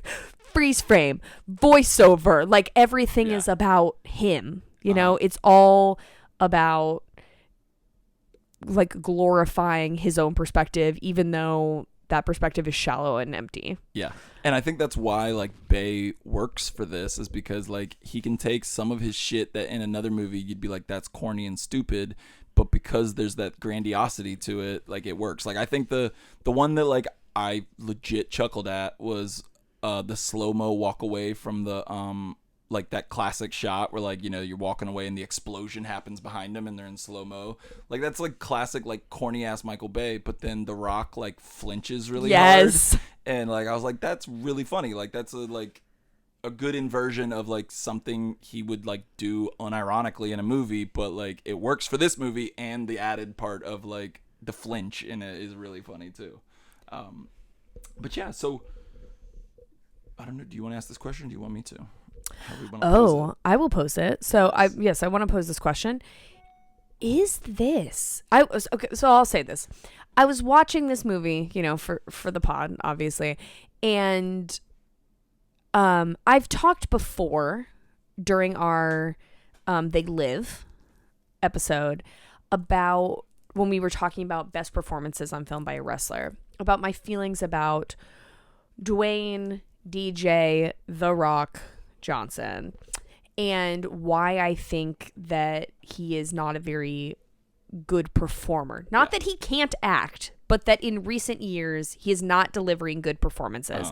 And that is because he is so obsessed with coming off as undefeatable, as indomitable, movie star, I am movie star. Literally, I'm gonna have it in my contract that I can't lose a fight. All this fucking shit. Like he's a worker. He's just a wrestler who's fucking working constantly, right? And he refuses to job. But I was watching this movie and I was reflecting back on that conversation, and I went, "Is this Dwayne's best film performance?" Yeah, for me it is, because it is like an inversion of that expectation. Of that exact thing, he's a fucking dweeb in this movie, and like a dork, and emotional. Yeah, and a fuck up, and like he's super emotional. Like I love him in this movie. I think he's funny as shit. I agree. I think he's really great in it, and he plays in a lot of keys. Like it's not one note. So much of, especially this, so funny. People talk about like Marvel ruining cinema. Part of that, like when people talk about that, I mean, there's multiple elements, right? But part of it is like this weird tonal thing that's happening in movies where like movies aren't comedies, but they're expected to be like very quippy. Right. Yeah. And like it's an action movie, but it's also a drama. It's like this simulacrum of everything is layered on top of each other and there is no underlying signified. It's just like all signifier, all empty signifier.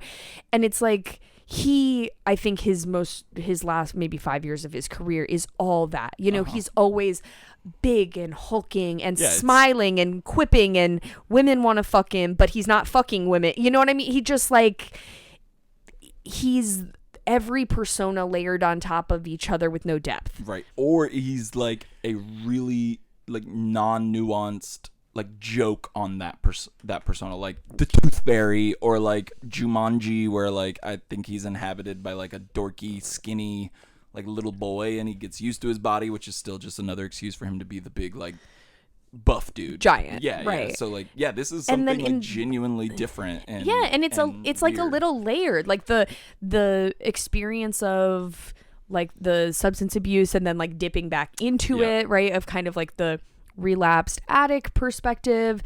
There's like the interesting like religious dynamic.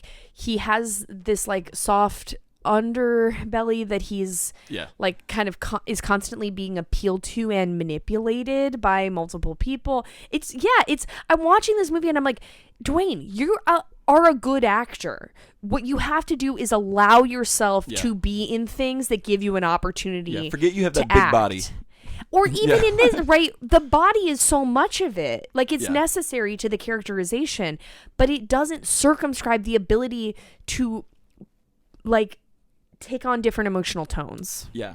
And yeah, there's like certain parts where I'm just like, that was strange because you've never seen him do that. Like I'm thinking of like, there's a part where I can't remember what exactly is happening, but like, it's after he robs the what is it, like the fucking money truck thing, and then the green shit explodes on him, and then like he also does like a line of coke somewhere, and he just has like a like, and it's a really quick look or a moment, but it is like super layered and like a fuck it, like and like I was like, oh shit, I've never seen that side of him before. And it's just interesting. Again, just letting go a little, right? Like there's he has a vice grip on his reputation or what he perceives as his reputation.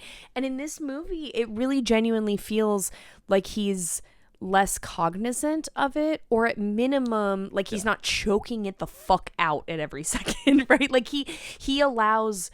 Here's the thing, when The Rock is in Jumanji, and the first Jumanji movie, the first like whatever, the reboot or whatever, I thought was fun. You know, I saw it in theaters. Sure, it was, you know, it was enjoyable, but it's big Jonas Brothers, so I'll see anything they do.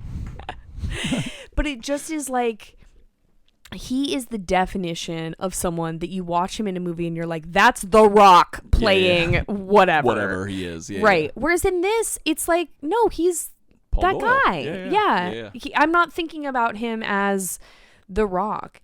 And I think even the name is a great name to like make The Rock play like a weird, like yes, Paul Doyle. Paul. Right. Yeah, it's like you said, it's kind of dweeby, downtrodden. Like there's just, it's not like this superhero persona where he's like convinced himself that he is the superhero in real life. I had a theory that I was working on in this movie that I think his acting career took a dive or became more one note when he covered that little bull up with that big bull tattoo.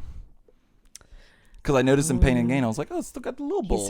And then it was right after this, I feel like he got the big bull, and that is when it just went only Fast and the Furious movies and like whatever. Do you know, I mean, I'm going to preface what I'm about to say by saying fuck Hulk Hogan.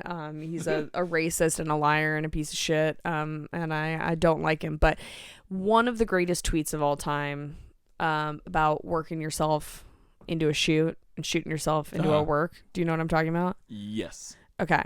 So for people that don't watch wrestling or watch wrestling and have no idea what I'm talking about, a work is like a fake thing in wrestling, right? Yeah. It's part of the game. It's the kayfabe. It's what you're pretending, right? And shoot is real. So there's a tweet, a legendary Hulk Hogan tweet where he says like, don't work yourself into a shoot, brother, meaning like take off something fake and make it real. So like don't believe your own bullshit, but also don't like have a fake fight with someone and like cut too deep and make it turn real, right? So don't work yourself into a shoot, and don't shoot yourself into a work. Make something real and then turn it into something fake. And I feel like The Rock is lost in the sauce. That spectrum, right? Lot, like big time. He has worked himself into a shoot and is shooting himself into a work. Yeah. I'll also say this for Hulk Hogan. He has probably the best line in any celebrity sex tape of all time. Oh God. Which is in his celebrity sex tape at one point, I believe this is post-coital, he goes, ugh, shouldn't have had that sushi. Which is What a psycho. I just like a true weirdo. and fuck him for combining with Peter Thiel to ruin one of my favorite. I'm putting journalistic in quotation marks, everybody. Journalistic sources. So I do want to talk about the one part, the one performance that I don't like, that I don't necessarily think is a problem with the actor. I think it's just really uninspired, but is the Kim Jong stuff.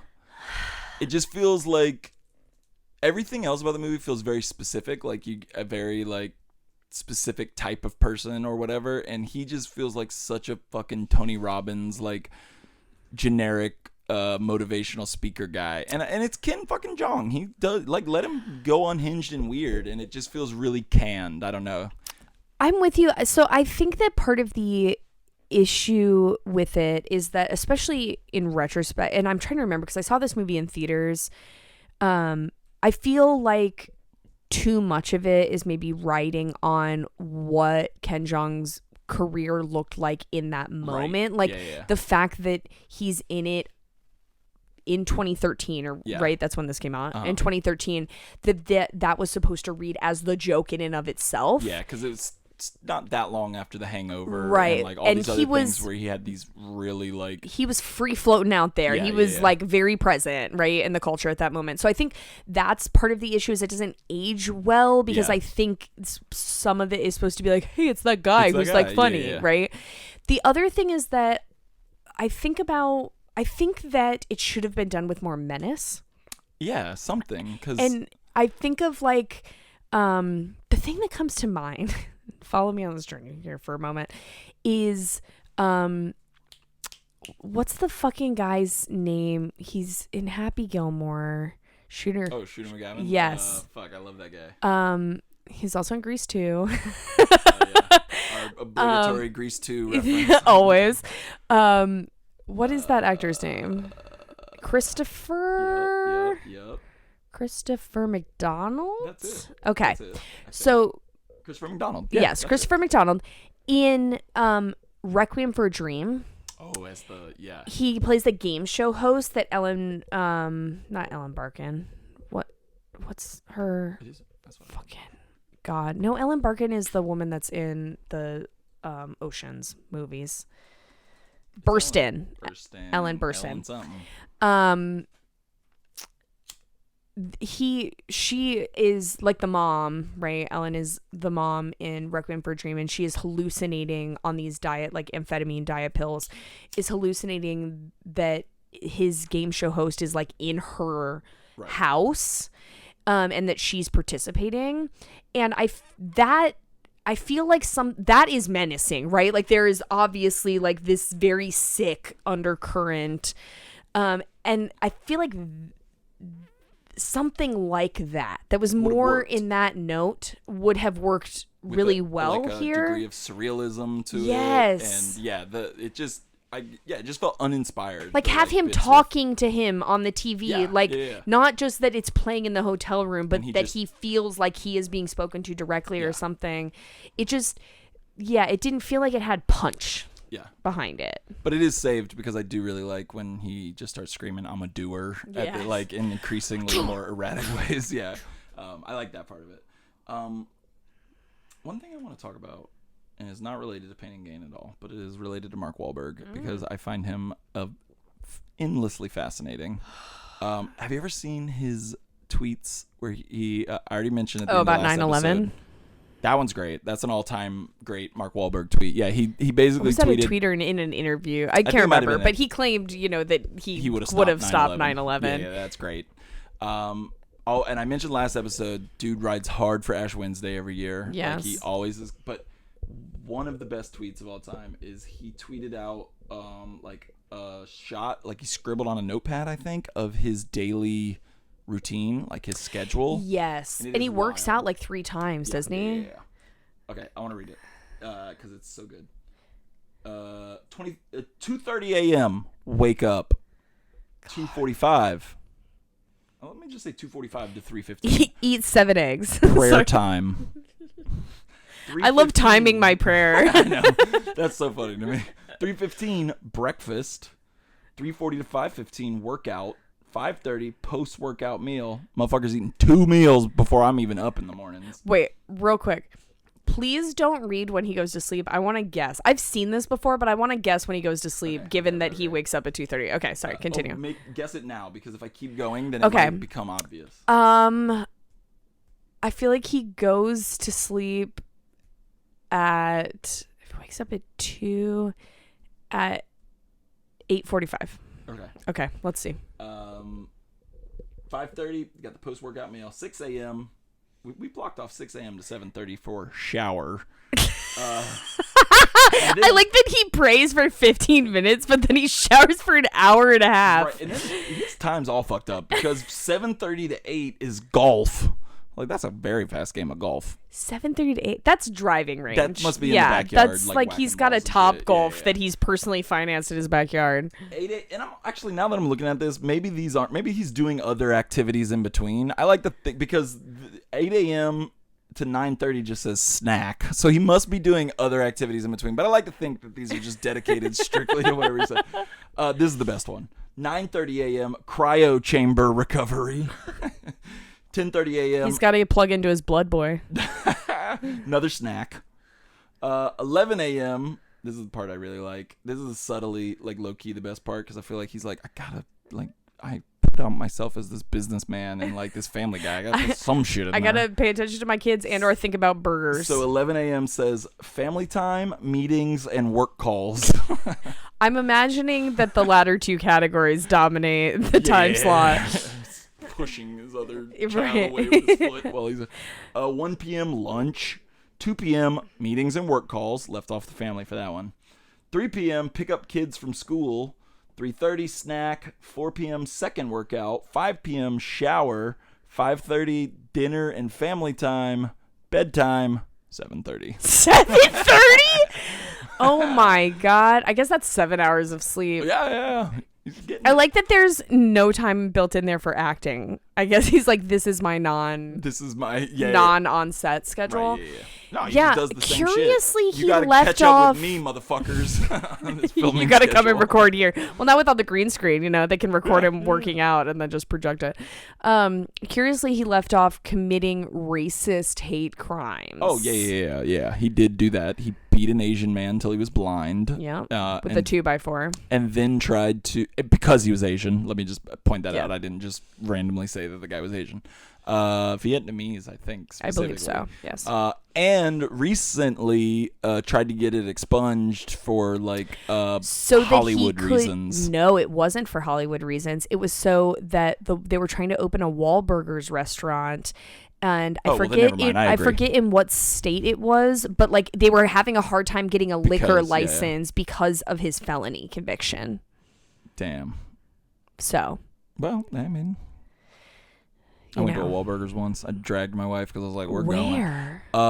I'm a big baseball guy, and the Atlanta Braves' new stadium is basically like a stadium with a shopping center. Oh yeah, it's in a very weird place. I have driven by it several times because the mall that's like immediately next to it. Yeah. Magic the Gathering tournaments are often held there. Yeah. So I've been there. It was designed like that though. It was not. It was not added to it. It was like it's not baseball. incidental. It's intentional. Yeah. But like the biggest thing at the entrance, it was a Wahlburgers, and there's not, when you go into a ball game, you're just gonna get food when and where you want. So we walked up to it, and I was like, hell yeah, we're eating in this Wahlburgers. I think, maybe I'll post it on Instagram, I made my wife, there was like cutouts of of the brothers, Mark and the other brothers, and I made my wife Donnie, Donnie, put some respect on his name. I made my wife take a picture as if I was like standing hanging there out with them. So, yeah, he I mean, one of my favorite movies of all time is Boogie Nights. Hell yeah. And I mean, I love PTA. He's another guy like The Rock that is trapped in his... Yes, that movie, I mean, all-time great. Again, one of my favorite movies of all time. But his performance in it... Yeah, he's amazing. ...is really good. Yeah. But the self-seriousness... Yeah. Especially, like, I'm sorry, if you've committed, like, racist hate crimes... and you've been like a fucking action movie star, like you have to have some degree of goddamn humility. And you were part of a group called the Funky Bunch attached to your name. You have to have some humility around like how you were situated in life, like your place in the world. Yeah, he has no humor about it at all. Yeah, he doesn't have any humor about it. And in an interview like less than 10 years ago, he's saying that he could have stopped 9/11 if he was on the plane. So, well, that part I think is probably true. Just kidding. There's also a really this is the tangent episode of Red Rose Film Club, but there's a really fucking uncomfortable but funny interview on TRL from like way back when, where Carson Daly had Mark Wahlberg and Eminem on together. Oh no. And Eminem, like, listen, I don't need to qualify like all the reasons Eminem sucks. But I do want to praise him because this interview is really fucking funny, where he won't stop needling Mark Wahlberg, and he's clear he is fucking pissed. And at one point, Eminem goes because like, what is Mark Wahlberg gonna do? Is Mark Wahlberg gonna fight Eminem? Yeah. God, actually, that would be awesome. They should do that. Yeah, Mark Wahlberg would kill him, I think. Now he would. Yeah. Back then, his biceps weren't like 20 inches or whatever. Yeah. And at one point, Eminem goes, "Look at us, we're all just one fun bunch." And like he's like seething. Oh, never have I wanted two men I don't like or to hit each other in the face. But okay, so back to the movies, since we've taken a lot of Wahlberg tangents. What? Oh, no. I wanted to take one please. more. It's I not a love Wahlberg tangent. It's not a Wahlberg tangent, but it is related to something I referenced earlier and that I had texted you about. I want to talk about Bronze Age Pervert. I hadn't heard of this, and I was very... Okay, did you do any No, I was waiting looking for you up? to, okay. for you to talk about it. So, I mean, we've talked on the pod many a times about how Craig and I have some shared interest in conservative nutbags. And just like being very perversely captivated and I was enraptured watching Tucker Carlson when Hal got here by these fucking sickos, and like some of it is like thumbing a wound, you know, it's like just sticking your finger in a cut to like in a masochistic way. And some of it is like genuine curiosity about people whose perspective is so outside of our frame of reference, right? And so there's some of that like conservative blogosphere that is very much in Craig's domain. Yeah. That I unfortunately learn about from him. Your nincompoops of the internet is where I exist. Yeah. More like sad boy dipshits. Yeah. Kind of. Yeah. And I have a little bit more interest in like the real fucking sickos. Okay. Like I would say that that's a little bit more where my curiosity lies. And so BAP, or Bronze Age Pervert, is a Romanian American dude. Oh, it's a guy. Oh yes, it's a specific man. Like he is known. He is known. Oh, I'll like share a subculture of something. Well, I mean, he's created one. Yeah, yes, it is. But like, it's a specific man who's like an MIT graduate who is known. Apparently, he was like friends with BJ Novak like many moons ago. Like not currently. I'm not claiming BJ Novak is currently, based on what I'm about to say. I'm not saying he's currently associated with him together. But they were. previously associated with each other at some point in time, knew each other socially. But he's like Romanian American dude, graduated from MIT, and he is like a fascist who is obsessed with like this very specific model of masculinity, which I'm going to talk about in a second, and bodybuilding. Okay. And he is super racist. I mean, he's a fascist, right? He's super racist, and he believes in eugenics, but not necessarily eugenics in like a Nazi mode, but eugenics. Nugenics is the name of the. That's the company and it's something. The company that advertises fucking like masculinity pills that every time it plays during AEW, the wrestling show. Oh, it's a real company. It's a real company. Oh, okay. And every time it plays, I go, why would you name your company something so close to eugenics? And now I'm saying it instead of eugenics.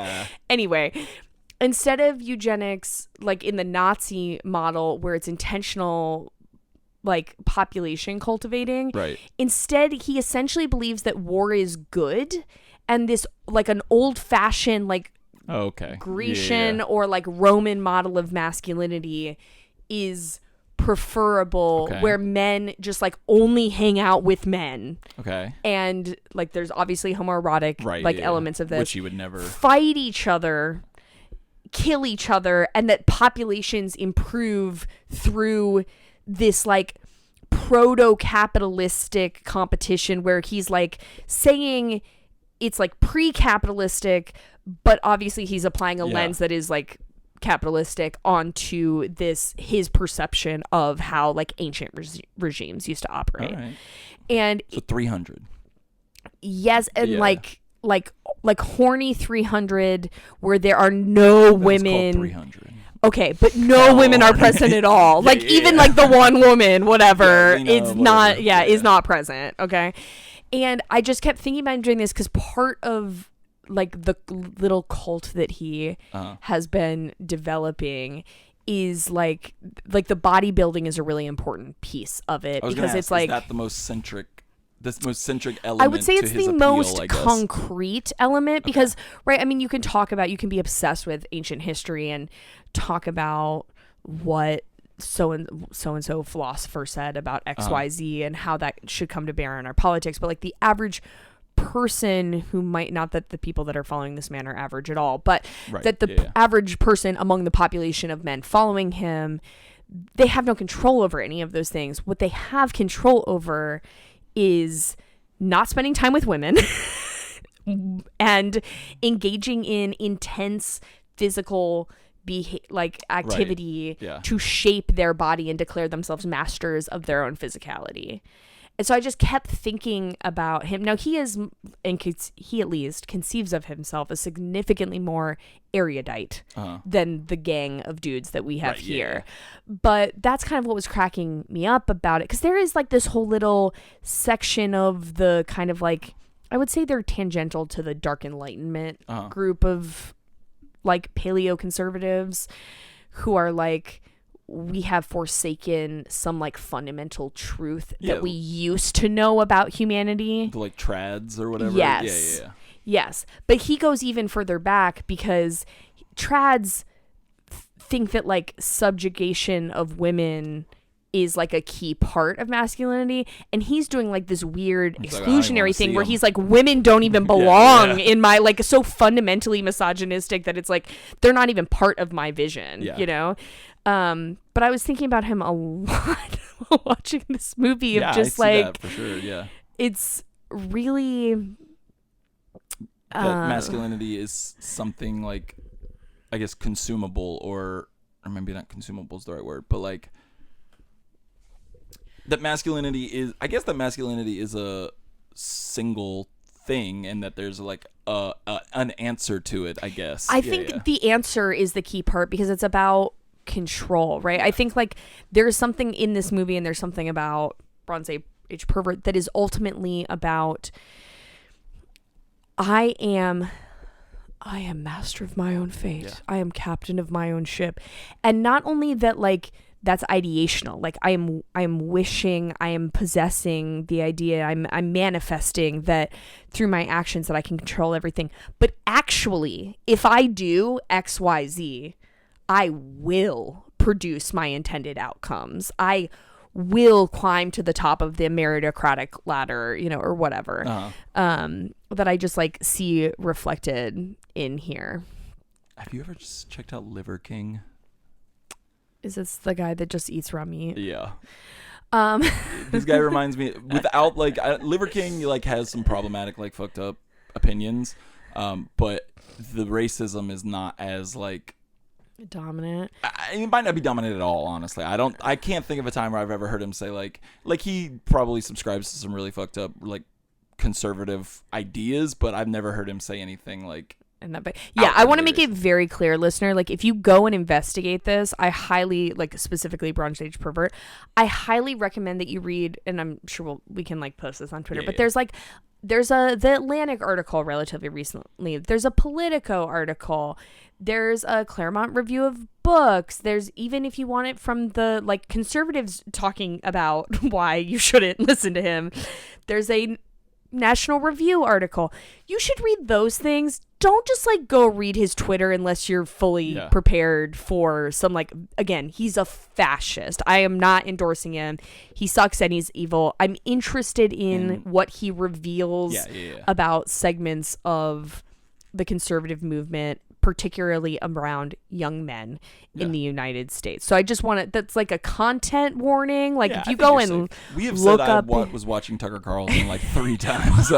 I don't mean that as like people projecting on me. I obviously don't believe those things. I just mean, I don't want someone to be like, interesting, and look it up. And it's like, he's literally talking about like phrenology. Okay. Like he's talking about like IQ and like killing people. Right. Like I just, allegedly, whatever. I just like a content warning. Like, if you are interested in, he's read The Bell Curve and no other books.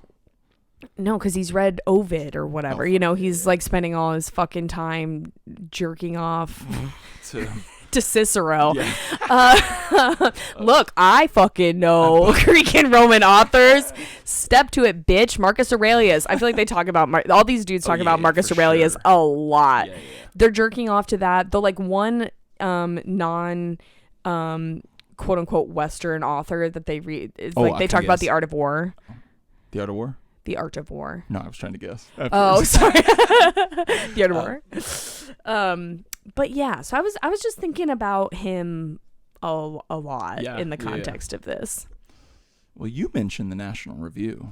Oh, let's do it. Yeah, let's do it. We've been talking for a hot minute, and I have not been sleeping. I thought this might be a shorter episode, but no, we've been riding. We've been honing it. We haven't talked about like the specifics of the movie a lot. Yeah, but it's one of those movies that like. I mean, we talked about that the style embodies like what it means, and like what are we gonna talk about? Like Tony Shalhoub having a pat on his face for 30 minutes. Yeah, and I feel like it's one of those movies where like if we got the specifics, it would be the SNL Chris Farley sketch of like remember this part, remember this part, and that's not fun. So the question is, did Armond White like this movie? The answer, your answer. Okay. I feel like I'm about to say something problematic. All right. Which is that, well, the first thing I'm going to say is not problematic, and then I'll say what I think my thought that was maybe problematic. Again, I think you're good. I've done an Italian accent like 4 times. My first thought is that no, that he wouldn't like this because it's like gauche. Okay. But then my second thought, which is like maybe problematic, is like he's a gay man. And he's a weird conservative man whose like sexuality and political perspective are entangled. Yeah. And like maybe kind of what I was just talking about. Find some like manifestation in him. No, I don't think that's problematic because he does like, I mean, he's not a bodybuilder, but he does seem like a dude who's always complaining about how like Western art is sissified or whatever. Right. Like, he's like one of those dudes. Yeah, So, that's what I mean. totally It's like tracks. it's not like exclusively him being gay. I mean it specifically in the way It's like him being an idiot. he presents his political perspective and the way gender and sexuality are wrapped up in that. So what did he say? He fucking loved it. He loved it. Wow. His very first sentence: Michael Bay sees like an ad man gone wild, glorifying, and he's actually fucking spot on with a lot of this. Yeah, Glorifying this is maybe everything. this is one of the times where we're like, yes, actually. Michael Bay sees like an ad man gone wild, glorifying everything, a vision that corresponds to the age's consumerist sensibility, greed, and the need for speed. He is not wrong. Yeah, but it wouldn't be an Armond White critique if he didn't also shit on beloved filmmakers, because he does that a lot. He says, belonging to that vein, delirious culture, Bay's style precisely satirizes it. Being American, his exaltation doesn't misrepresent as his ad man predecessors. He's going to use this ad man thing a lot. Predecessors, Britain's Ridley Scott, Tony Scott, and Adrian Lyne did when corrupting popular film and Americans' views of themselves with overhyped narrative tropes in the 1980s. None of their cartoonishly inauthentic protagonists, from Flashdance to Top Gun, Thelma and Louise to Fatal Attraction, and Indecent Proposal, struck the true notes that Bay catches in Pain and Gain. And while I agree a lot of those movies are shitty, like, those are the shitty movies. Any of those movies are shitty. I don't like Fatal Attraction very much. That's fine. I was really, if you were going to say that you didn't like Thelma and Louise, I was like, we're going to have to throw hands. And I've never seen Top Gun, mostly because of lack of interest. Because That's fair. I don't like Top Gun because I'm very afraid of heights, and watching clips of planes zooming around is deeply uncomfortable to me. Yeah. Oh, I feel like Bronze Age Pervert would love Top Gun. That's probably up there. Maybe. That seems to be a foundational movie for those kind of... I should try and see if he's I don't watch put movies. forth information. The ancient Greeks didn't watch movies. It's not made for me. They didn't have moving pictures. And again, another good Armond White thought here. In its steroid-fueled way, Pain and Gain's 1990s does for our era what Arthur Penn's Bonnie and Clyde did for the 60s. He's right. This glamorized nostalgia isn't about the counterculture, but the underculture, the manic urge for materialism and covetousness that lies beneath the millennium's PC surface. All right. Okay. Well, we got to bring out PC, but and then the part that I was like, oh, he really liked this. I wonder if it made his infamous better than list, and it did. And I want you to try to guess which movie he says Pain and Gain is better than. And here's my hint, is that a lot of time his better than list is fucking makes no sense, because he'll be like, this theoretically they're supposed to have some sort of like shared tissue or whatever, right. But sometimes he'll do it and you're just like, what the fuck? How are these things related, Armond? Yeah. So my hint is that usually that's the sense. This one is thematically spot on with the movie he says it's better than. And I disagree. It came out the same year? Yes, and I disagree big time. This other movie is way better, and I love it. Okay, so I'm going to say, I think I know what it is. Okay. And part of what I'm going to say is that we've already mentioned this filmmaker multiple times on this episode. And I think that Michael Bay is making explicit references to this filmmaker. You mentioned with the beginning of the movie and the intro, where it sounds like Goodfellas. I have a note in my notes where I wrote feels like Bay is doing a Scorsese, where there's kind of these side jokes that feel like a gangster's talking to the side and self-narrativizing. Yeah. Wolf of Wall Street came out. That is exactly correct. Yes, that is exactly correct. Now, while that was all happening, what I thought would be really funny is if you said a different Scorsese movie that was like way off, like, and all that. My guess is Shutter Island. God, but yeah, it was Wolf of Wall Street. He hated Wolf of Wall Street, and said his comparison was that Pain and Gain was better than. I mean, I like both those movies, but Wolf of Wall Street, that's one that I'll throw on. Constantly. I do love Wolf of Wall Street, and I mean. Again, I just like Scorsese movies are just, to me, it's like you just play them over and over. I could see an argument to be made between these two movies that The Wolf of Wall Street is more, in terms of like actual filmic technique and the way it's depicting it, for sure. more glorifying than what this movie is. I'm not saying it's a better movie. It's not.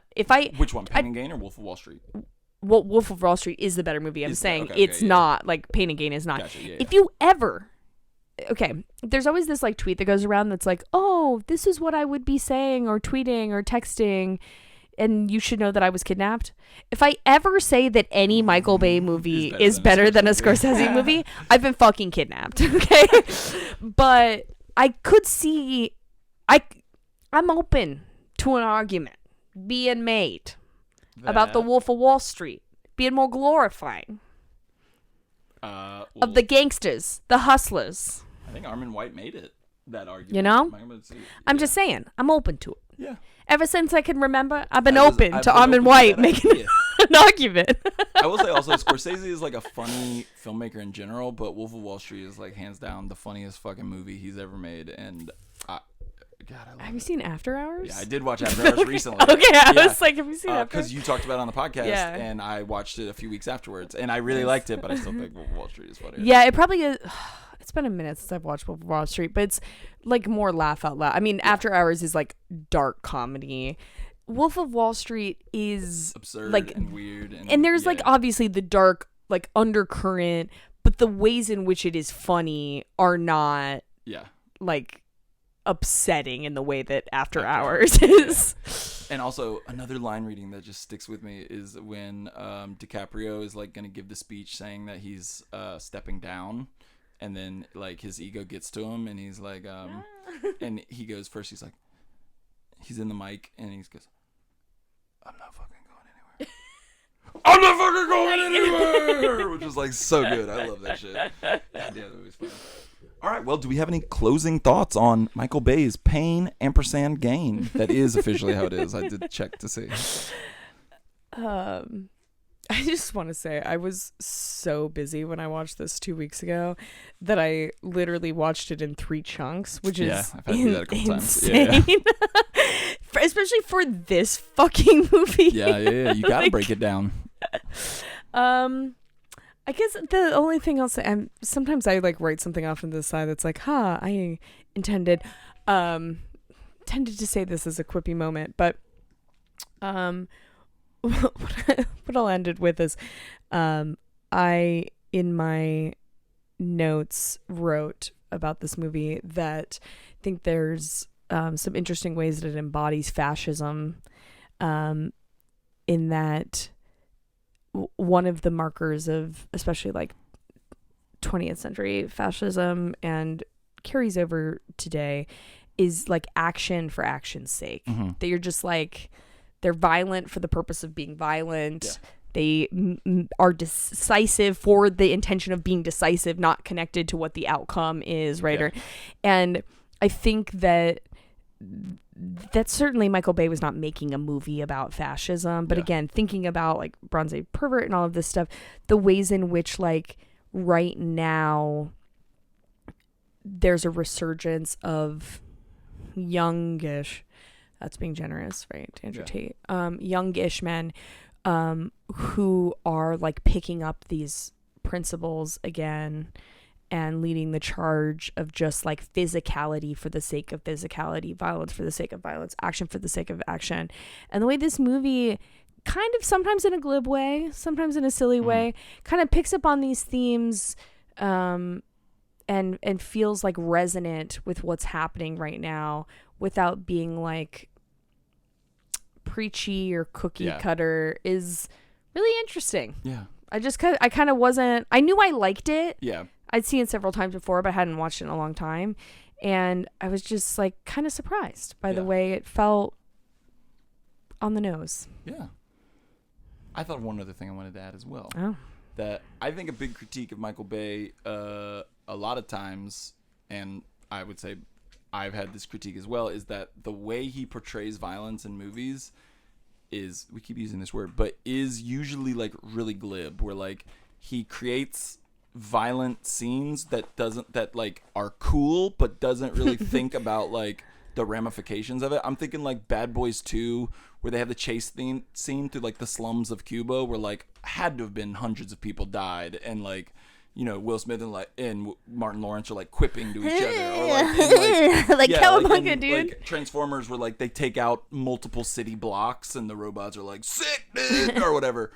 In Pain and Gain, like the violence is fucked up. Like you feel it. It has like weight to it, and I think that is another, you know, way of Michael Bay kind of inversing a lot of his tropes, his own tropes. Yeah, I feel like maybe I need to go and like watch some interviews with him talking about this movie, because it is odd how much it feels like a step outside of his standard like a work, parody of his right shit. But at the same time so deeply intimately aware of his work. Like I said up top that I was going to talk about this briefly. I fucking hate the Transformer movies. Like I find them to be torturous, and even independent of like their content, like what they're about and how they're written, the directing of them is heinous. As someone who loves action movies, every single one of those movies I've seen, and I will say I stopped watching probably after the third one because it was so bad, but the way the action is choreographed and directed, it is always like a twisting blob of metal, and you can never fucking read what's going on the screen. It's illegible. So it's just like baffling to me. The range, like he's all of it's like in the same neighborhood, you know? Like he's not someone who's like making a movie that's like miraculously in a different state. Yeah, like he's in the same neighborhood. It's all clustered tightly together. But the fact that, you know, when he's shooting the arrow, he gets a bullseye, and then the rest of them are like in the outer ring or whatever. It's just because there's no it's confusing to me. One, if that makes sense. Do you know what I mean? Like, well, I think that the like characters, and maybe that part of this is like this almost like self-parody level where it works, is like they're invested, the characters are invested in spectacle, as opposed to like the filmmaker wanting spectacle. A trying to will it. Right. Like they are constructing their own. Like the characters themselves are constructing a spectacle out of their own lives because they're unable to handle reality. Well, that's it. We solved Michael Bay. We did it. Thanks, Bay. Somebody send this to him. I have one other weird thing that I want to bring up just because I thought of it. Ooh, and then we'll be done on I promise I'll stop bringing up weird Mark Wahlberg tangents. Oh, God. But Mark Wahlberg was in a previous Michael Bay movie, one of the Transformers. Yes. And do you know the weird thing about the daughter in that movie? No. In that movie, he has a daughter who has a boyfriend that's a little bit older, and there's a running joke that like the boyfriend is like running joke in quotes is that the boyfriend is basically like committing statutory rape. And there's a scene where the boyfriend pulls out of his wallet that he carries with him a copy of the state's Romeo and Juliet laws. That is crazy. That is wild. I never saw that one, but I heard about that part. Whereas like, yeah, there's a whole like running. I think it's supposed to be humorous. The idea that like Mark Wahlberg's mad at him for dating his daughter, and at one point he pulls out the statute of the Romeo and Juliet laws to show that like I'm not a pervert. See, crazy. Did we solve Bay? Unsolved. Unsolved. The egg was cracked. It was put back together. It was cracked again. Do you think that Mark Wahlberg will ever make a good movie ever again? I hope so, because when he's on, he's on. Like Departed, he's good in that. I mean, he's just being Mark Wahlberg in that. But like Boogie Nights, The Departed, The Happening. Baby, Boogie Nights came out 30 years ago. Almost. I was trying to sneak in that I said The Happening in that one. Okay. The Happening is so bad that it's good. There's something in the trees. Like that movie, I'm sorry. When the guy gets off the fucking lawnmower That and part's crawls dope. underneath it. Yeah. That is sick, nasty, crazy, silly, Yeah, that's campy. awesome. Like, It's just the rest of the movie. It's all the parts that aren't the horror elements of it that suck. yes. Yeah, Yeah, for sure. Which is actually most Most of the movie. After the first 10 minutes. Or whatever. So here's what we've learned today. We've solved Michael Bay. Solved them. 2, We didn't solve. 2, we haven't solved. 2, we haven't solved Michael Bay. 3, Mark Wahlberg's movies are bad except when they're good, and even then they're mostly bad. Yeah. Except for Pain and Gain. Except for Pain and Gain. And then I promise, and then we'll leave this because there was one thing I forgot to tell you is that the article where I was reading. Footnote 17.B.3.C. The article I was reading earlier about his schedule, I scrolled down afterwards, and he later tweeted a different schedule that was like slightly updated, and one of this part just made me laugh so much is one of them says now prayers and vitamins, parentheses turmeric, vitamin C, vitamin D. I'm sorry. If you purport to care about your faith, you why do you need simply vitamins? cannot get, well, sure. Why do you need vitamins, asshole? But also, you simply cannot combine your prayer slot. Like, I mean, it's... you don't have that grindset mindset. That's true. got You know what? to. I don't have a grindset mindset, given that I work a job where I work like 65 hours a week, and the additional hours yields no additional funds because I'm on salary. So you've only got the grindset. Yeah. I No, mean, I've got that's what capitalism is. Grindset with no whatever the I think I have. pay set. I think would I be. have the mindset, but it's the grind is detached. Okay, I like that. You know. Yeah. We should change the name of the podcast. The Grind is Detached with Hal and Craig. All right, before I see any more Mark Wahlberg tweets that I want to talk about, we will go ahead and end this one. This was super fun. Next time we're gonna have a guest. We will. Who will announce that episode, and then we're going to cover a movie on sex work. Yeah. So tune in. Do we want to say the movie if anybody wants to Sure. watch ahead of time? You say it because I'm hoping you can remember the director. I don't, but it's called Pleasure, and it is came called out Pleasure. relatively recently. Cool. So watch it. Don't listen. Yeah. Do. Yes, please. Share, subscribe, like, comment, all that stuff.